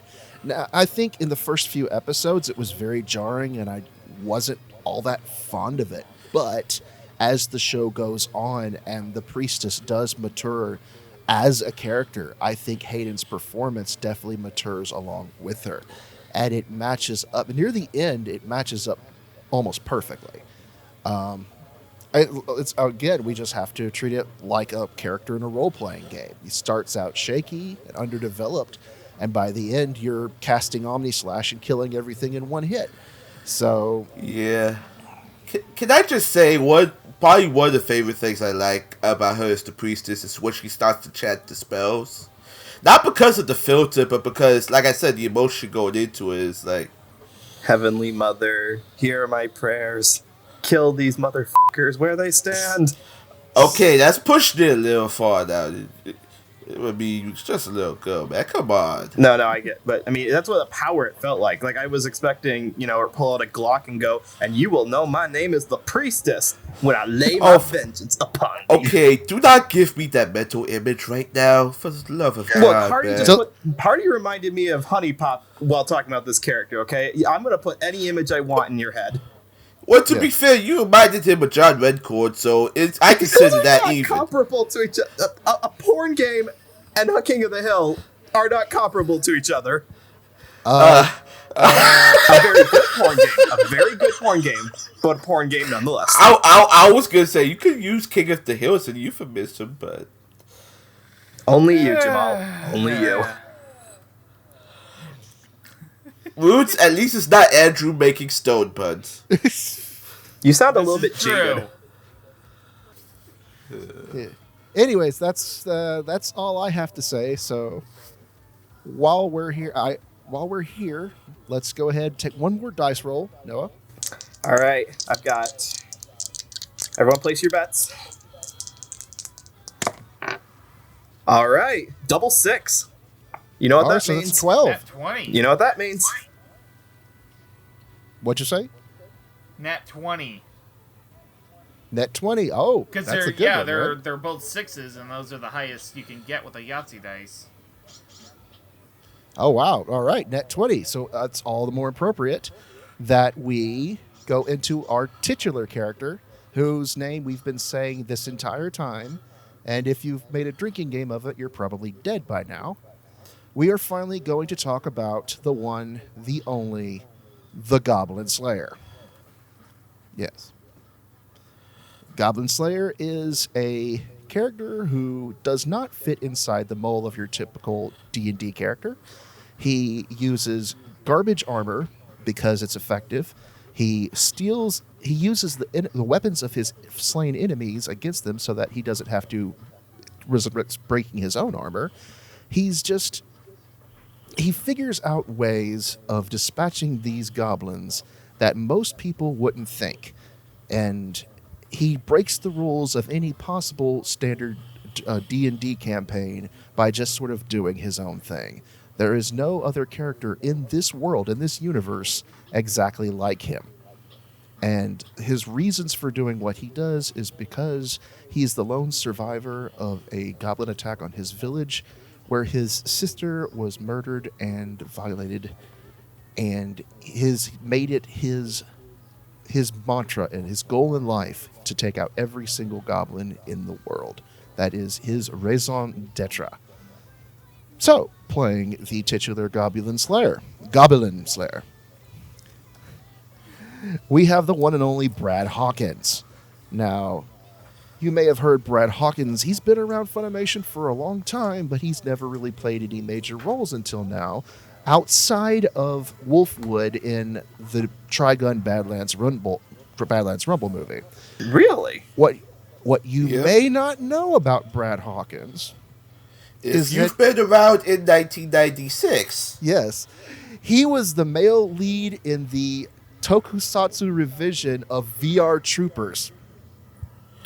He's also the voice of the Gold Zeo Ranger in Power Rangers Zeo. Right.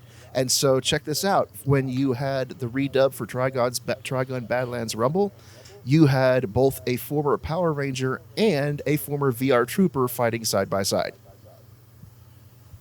Push. Yeah, this has been Fun Facts with Hardy.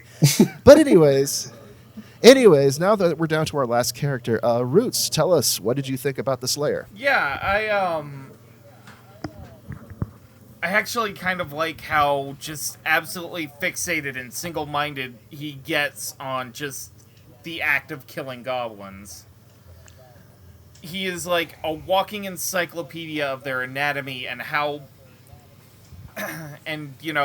how to properly dispatch said anatomy.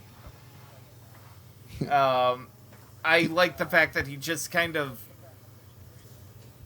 coldly interacts with characters at first, but then you see him slowly warm up to people around him as he continues to fight alongside them. I like the fact that Brad Hawkins kind of played him with sort of a stoic energy. He, like I said, he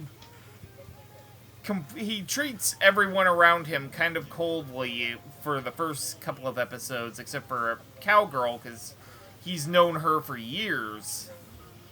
But as he converses with everyone in his party, and they go on adventures, they go to Watertown, they fight goblins just about everywhere, the raid on the farm. They kill a beholder. They kill a beholder with a bag of flour. I'm not going to tell you how he does it, because again, you need to watch this show to see these incredible Final Destination style kills that Goblin Slayer pulls off. But I really like Brad Hawkins's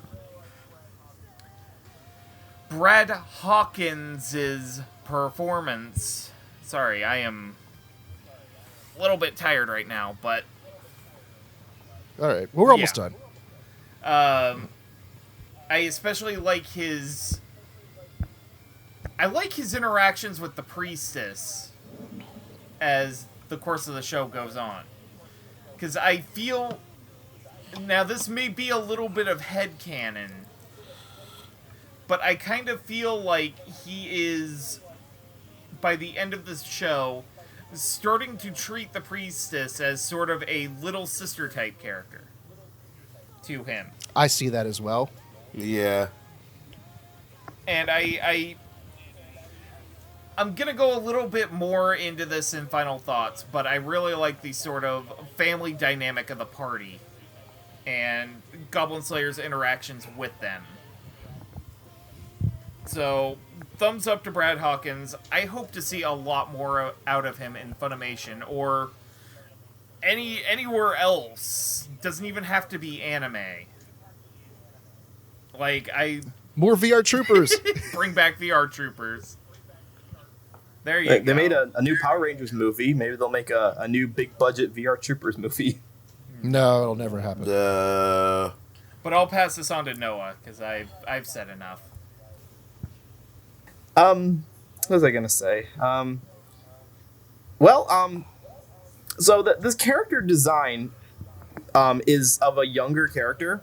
He has that kind of traditional Bishi voice, but it gives him a little bit of extra growl, and it's not just because we're hearing everything come out of his helmet, which I do like the fact that the sound engineers did add in a little bit of an echo to Brad's performance to give the sense that he was speaking like, you know, it's not muffled entirely like this, but it's just coming out of a tin hat, basically. It's kind of like what they did with Alphonse in the original Fullmetal Alchemist. Yeah, I'm hoping in the Blu-ray they have like a shot of him in the booth with like the cereal bowl. But Brad's performance here is interesting because he doesn't have to do any lip flaps matching because we never see his lips moving. So the way that he portrays Goblin Slayer is kind of closer to a radio drama. Is the feeling that I got out of this, because he's serious, but he's not deadpan all the time. He's always plotting. It's like the wheels are always turning in his head, always contemplating how to get the goblins. But he doesn't really have much snark to him. Like, I kind of thought that with a character who's always in a helmet and is like the best of the best, I thought that they might go for a desert punk voice. Like, they may try to emulate Eric Vale's performance as desert punk. But this is not that kind of character at all. This is not a fun, happy post-apocalyptic world. This is, more of a serious medieval kind of setting. And Brad's performance is, at times, it takes a little getting used to, because it's very much like you can tell that he's adding something to his natural speaking voice. He's down here and trying to give off that sense of seriousness that he has to him. It's fitting for the character, but it's kind of hard to empathize with. And I think this is why I was turned off by the show a little bit, because kind of going back to what you said, Roots, about how a lot of the girls are kind of fawning on him.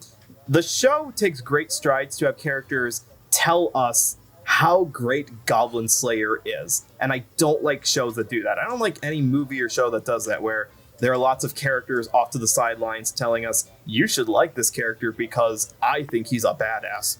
And he is a badass. Like, he is the MacGyver of this universe. But he's not an empathetic character from the get-go, especially because he himself he admits that he doesn't even view himself as fully human anymore because of how driven he is by his pursuit of killing goblins. For a good reason, sure, but it makes him a little hard to empathize with on our side.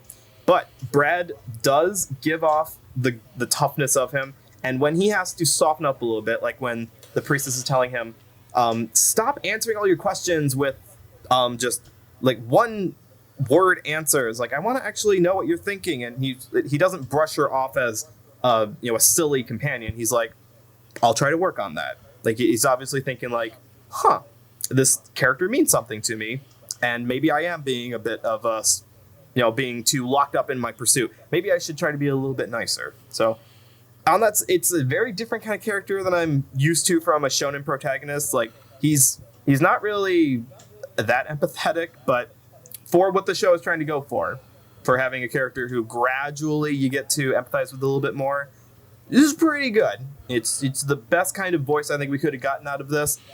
So good job, Brad. I hope to hear more VR Troopers in the future. Jamal, take your turn. I don't know what kind of show you're watching, though, but first off, because I'm kind of echoing his voice in my head, I enjoyed Brad Hawkins as this character because going back to it between his voice in Zio and his voice here, he puts on this grizzled front because he's a wary adventurer who hunts goblins, and it kind of expresses his tired disdain just a bit. But the thing about Goblin Slayer is this: I think Goblin Slayer is the one with the naivete, not the priestess. Because with him, it's like he's oblivious except to one thing and one thing only. And when he sets his sights on something, he sees it through to the end. I agree with you 100% exactly. of the naivete of the Goblin Slayer. Jamal, when you said that, I thought you were gonna say we're gonna be doing one thing and one thing only: killing Nazis. I mean, killing goblins. Please shut up. Anyway, but yeah. I kind of have to disagree with you on how people portray him. I mean, the reason he doesn't have a snark is, like he is again his naivete. He's just pretty much focused on his goals. Like, kind of hard to explain, but I don't think you're right in people saying like how good he is and stuff. If it's a matter of fact, it's kind of the opposite from what I've seen, because there were a couple of times where a couple people talked about it and kind of praised it, but there were a couple of times when people talked about it and kind of antagonized him a little bit. Because I've seen the witch and the sword maiden talk about like, he's just gonna use you up and then leave you behind. It's like that kind of thing spoke volumes to me, because that describes, Goblin Slayer just kind of keeps to himself. Like, pretty much a lot of his character, we get the characterizations from the other characters in the show. And, of course, his backstory for when he talks about how he was traumatized as a kid, because, if you see the show, But I don't think, and even he points himself out. And even he points it out himself, like towards the end, that he started to get some clarity as an adventurer, because his goal has been achieved, or he realizes that not everything has to be about goblins, And I guess his party helped him to make him realize that. And Brad kind of manages to convey that perfectly. It's like, yeah, I mean, we don't hear a lot of Brad Hawkins. I mean, he's been around for a long time.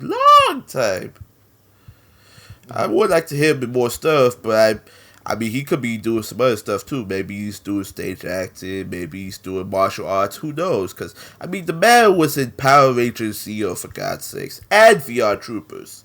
So it could be any number of things he's been doing that kind of keeps him away from voice acting. I mean, just like the Goblin Slayer, when you dedicate it to something, you kind of see it through.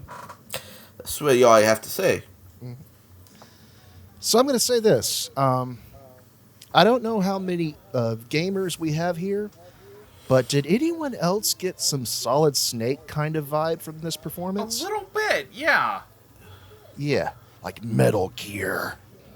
A weapon to surpass the Goblin slaying. Yeah, he gave me some very distinct David Hayter vibes all the way through. And David Hayter is one of my favorite actors, so can't complain about that. But I just like how he's not exactly deadpan, but he's very focused. And Yeah. so he has, I mean, let's be honest, he has no sense of humor. His humor was scared out of him when he was a kid. And so I like how Brad plays him as this sort of expert about one thing and yet complete imbecile regarding everything else. And because as far as we know, the Goblin Slayer is only focused on one thing. He's not into girls, because in order to heal him, they literally have a woman sleep naked right next to him, and he pays no mind. He's not into that. He's not into coin. Money is of no consequence to him. All he wants to do is just kill goblins and protect the people that he cares about. And as the show goes along, I appreciate how he sort of opens up as a character. He's like, hey, baby, there's more in this world for me than other than killing these little green bastards. Yeah, and I think it's interesting to hear Brad's performance develop over the course of the show as he goes from this one-note killing machine to gradually opening up more and more as this character, even though, for all intents and purposes, he might as well just be the self-insert for the viewer because he has no face and we have nothing else to identify. But yeah, I really dig the whole Metal Gear sounding, like David Hayter Solid Snake voice that Brad gives him. And yeah, I would like to see more of Brad Hawkins in the future, regardless of what kind of role that he plays. Yeah. So, and with that, let us bring our game to a close with our final thoughts. And now, this is where things get uncomfortable. Roots, would you like to start, or? Yeah, sure. I can, unless somebody else wants to go first, because Go. Roll for initiative, Noah. It says Q. What does that mean? I'm a noob. I don't know how this game works. Go, Roots, go! Alright. So, listeners, let's talk normie filters for a second. This was a term thrown around at the beginning of Goblin Slayer's broadcast. A lot of people used it as a defense for the first episode and the, well, let's not beat around the bush, there was a rape scene. There was a rape scene that played the rape with pretty severe titillation. And people defended this scene as this sort of grimdark, keep the normal anime watchers out.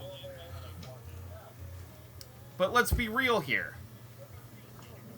You kinda need normies in order to make a show a success. And by pushing them out through these tactics that, let's be honest, are gatekeeping, you are preventing the show from reaching its maximum potential of people interested in it. And you know, you can entirely skip the first episode if you want. And even if you do, the show is entirely enjoyable if you like the sort of darker, edgier fantasy series. Like, if episode 1 makes you uncomfortable, by all means, do not watch it. It's okay. You're not any less of a fan of a of a show if you have to move beyond a part of it because it makes you uncomfortable. That is something that is perfectly okay, and you should not be embarrassed to have to say that, hey, this made me uncomfortable. I have stuff from my childhood that this brings back, and I don't like it, so I would like to not participate in this particular part of it. And, like, we as fans need to be better about letting people into our circle. And that means people whose circumstances are different than our own. So, that little ramble right there was my thoughts on the whole episode 1 controversy. But, as for the dub itself, it took a little while to get itself going. But I think the dub of Goblin Slayer is a worthwhile experience. I think that the performances of the show from its relatively green cast evolve over the course of the series. And I'm actually kind of curious to see the uncut home video dub to see if any of the retakes continue that progression.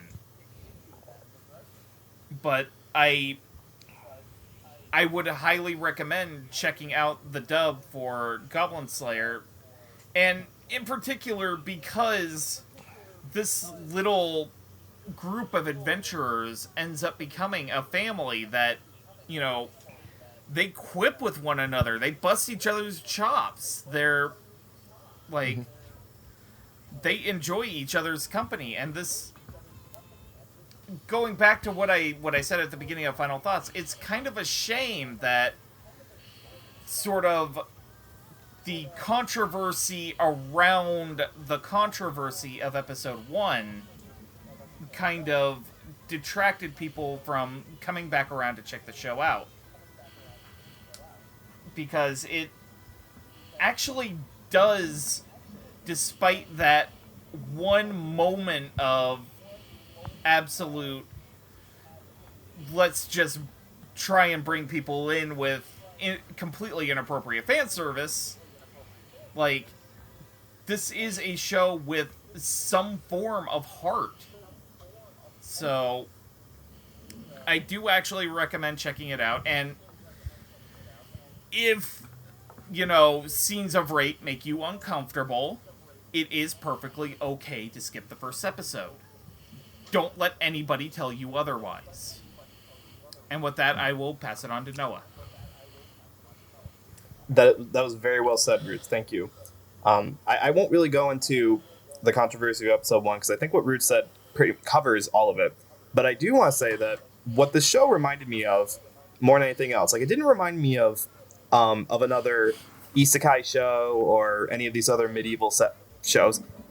Goblin Slayer reminded me most of Elfen Lied. It's this mid-2000s show about that also had a really controversial first episode that started out with some very gratuitous fan service and some intense gore as well, which was indicative of the whole show.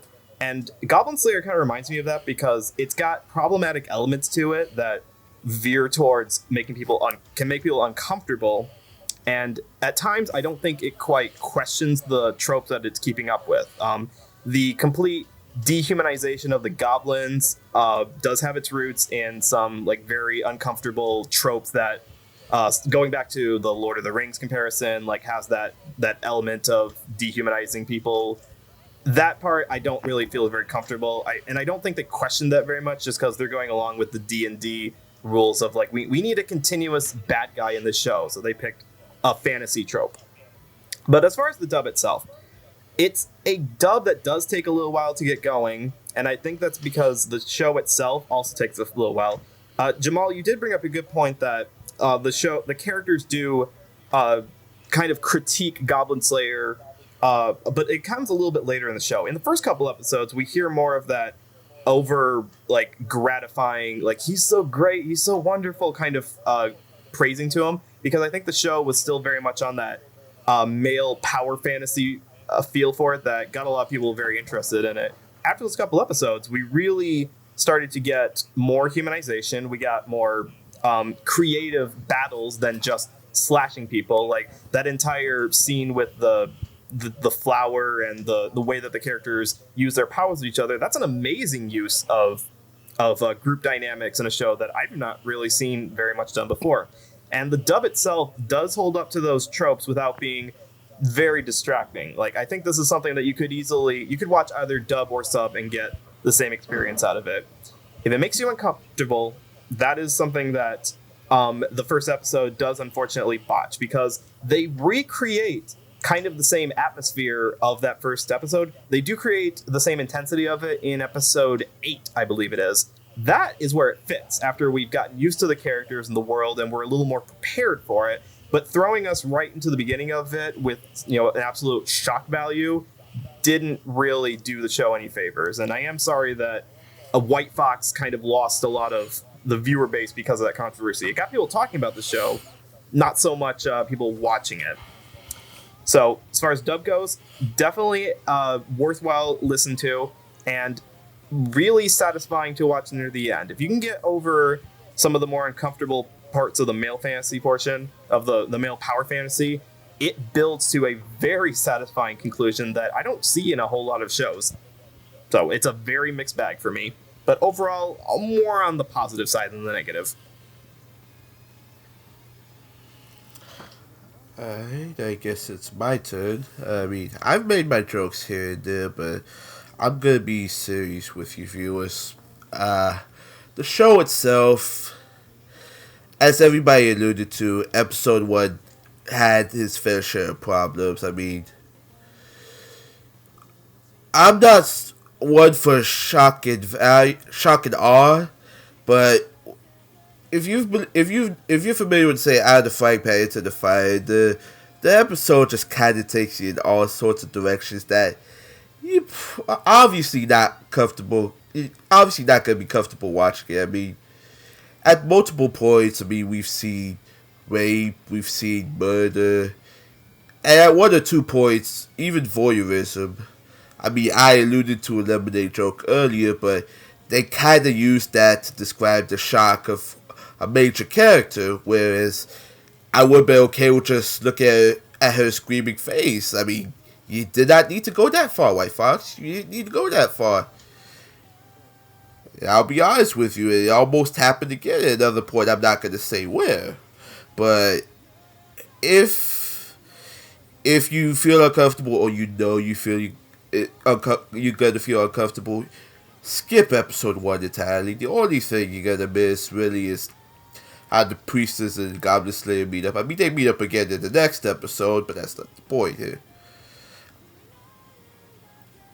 I just wish sometimes, when a production company chooses to animate source material, they really have to be careful where they're going, because I know there was one moment, I ain't bring this up, with the High Elf Archer, and if I'm correct, and if I'm not, we can cut this part out entirely, but if I'm correct, there was a moment where while they were in the labyrinth, she somehow went into a mad killing frenzy with the goblins, but they never animated that in the show, and it kind of disappointed some people.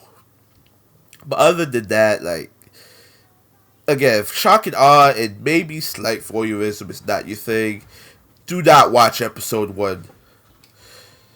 I mean, hell, you could even avoid the show entirely if you want to, but the only reason I'm telling you to stick around to watch the show is this. The dub is very solid. The dub is very unique. I enjoyed the show because of the dub. And while, yes, there may be points to make me uncomfortable, I mean, come on.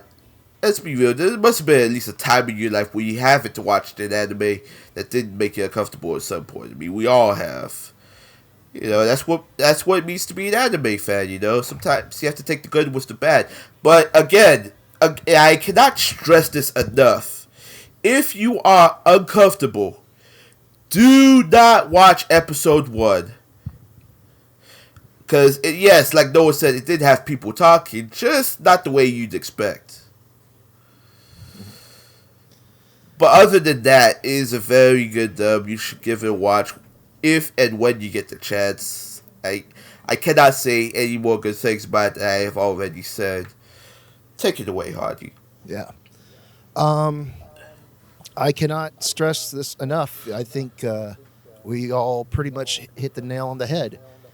If you are bothered by images of rape and sexual assault, you might want to give a pass on this show, at least the first episode. There are times during the show where it brings it back up, but the first episode is by far the worst part. I think there's parts in episode, is it 3 or 4? I believe it's 4. Yeah, it's That 3 what? or 4, and then the finale. And the finale is kind of, it goes into a flashback scene, which is very, very visceral. So Very. if you're going to watch this show, just be aware those scenes are in it. If they make you feel uncomfortable, by all means, please feel free to just either skip episode 1 or don't watch the show at all. There are plenty of other anime for you to enjoy that don't contain scenes like that. That having been said, if you've ever watched anything like Berserk, this is pretty much child's play in comparison. So if you can handle that kind of stuff, if it doesn't bother you, then by all means, check out Goblin Slayer. I enjoyed it so much more than I thought I would. I initially just checked it out because of the controversy to see if it was bad, as I had heard. And week by week, I found that I was actually rather enjoying the show. I didn't care for those scenes, of course, but I don't think the rest of the show... I don't think those scenes damage the rest of the show and how enjoyable it can be as if you're into dark fantasy, because there are definite moments of levity and comedy, and there are so many other things that make up for those few and far between problematic scenes. And like everyone else has said, the dub is done very well. And so if it's not your thing, that's perfectly fine. But if you can handle it, I would definitely recommend checking out the dub for Goblin Slayer. Now, if you would like to watch the dub for Goblin Slayer, it is available on Funimation now. I know the subversion is available on Crunchyroll. They have a 2-week free trial, which you can use. If you decide that you do not want to continue after the 2-week free trial, you definitely need to cancel, else your credit card will be charged. However, you'll probably just let it go and enjoy the multitude of anime that they have over there, both in English and, again, in Japanese as well. Now, before we sign off, we do have to list our wonderful patrons from our Patreon account. We have our $5 patrons, Crimson Echidna, Michelle Travis, Nico Robin, but with Yowie hands, and our $10 patrons, Brad Mitchell, Carly Leistokow, Jacob Wilson, J2 aka Jared, Marissa Linty, and Wee B. If you would like to join our Patreon, we will include a link down below. We are also on Twitter at dubtalkpodcast. I believe we also have an Instagram, a Twitch, and a Coffee account. If you would like to check us out there. If you would like to follow... All right, let's break it up. Roots. Yeah, if you'd like to find me on social media, either talk about general fandom things that I happen to like, or, yell at me for my final thoughts for this episode. You can find me on the twitter.com at rootsofjustice. I mainly just retweet cute animal pics and, as aforementioned, talk about general fandom stuff. I kind of into the Dark Crystal Age of Resistance right now, and I am currently in the process of writing some reviews. I'm not sure where exactly I'm going to put them at the moment. I I am considering going back to the fandom posts, but I'm trying to figure out if I'm, ready to go back to a major publication. So, there's that. Dwarf Bard Noah. What does where can we find you at? You're so funny. So you can follow me on Twitter at NoahClue. Post commentary about the world of animation and pictures of my children. And to close this off here, I would just like to say, because Amon always does like a Dust Sealed song you've probably never heard of before, I'm going to end this off with a Dust Sealed cartoon you've probably never heard of before. Oh, wow. Okay. Because we just heard about a dark, serious cartoon, I'm going to recommend a happy cartoon. I highly recommend you look up La Joie de Vivre from 1934. It's a French-American-British cartoon that is just two women dancing around the world. And I can't really describe the look of it, but really, if you want something happy and fun going, it is really wonderful work from 1934. The medium had only been around for 30 years at that point. So go check out La Joie de Vivre. All right, and Jamal, where can we find you at? You can find me at Jamstar529 on Twitter. You can find me at Jamstar1 on YouTube. I hope to venture into solo podcasting. I'm also trying to work on another little project of my own, but we'll see how that goes. And by the way, Noah, I believe it's pronounced Le Joie de Vivre. Thank you. I'm not French. I apologize. Mm-hmm. Also, I thought you were going to go for Heidi Girl of the Alps because you're the director. That's another anime that's all about cheese. And I still owe you something for that, by the way. Just because you didn't know that yodeling was from the Heidi anime and Roots did doesn't mean that you can be mad at me for it. Just be glad I didn't say the Sound of Music. That would have been viable. To be fair, you did give us one of the single best reaction faces imaginable, Jamal. It was very beautiful. All right, and if you want to find me for any reason or whatever, you can find me on Twitter at SpacemanHardy. I do a lot of shit posting and retweet artwork, and I need to post more goats. I haven't been posting goats a lot. You do need to post more goats.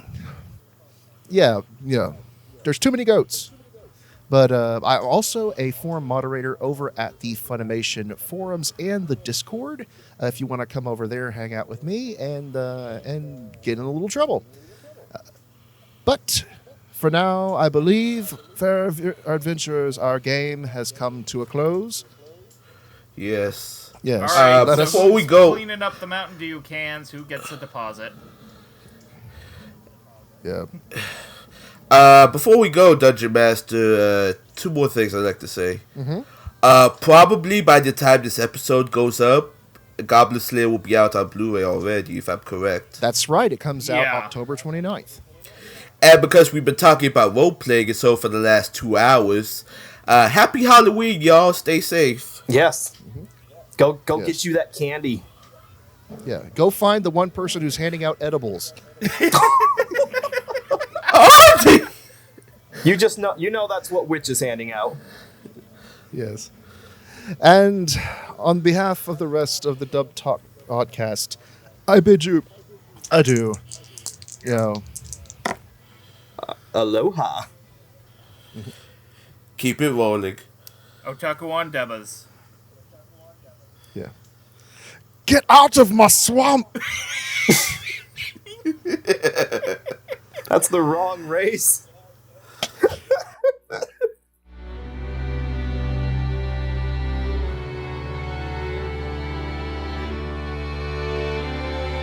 Chained onto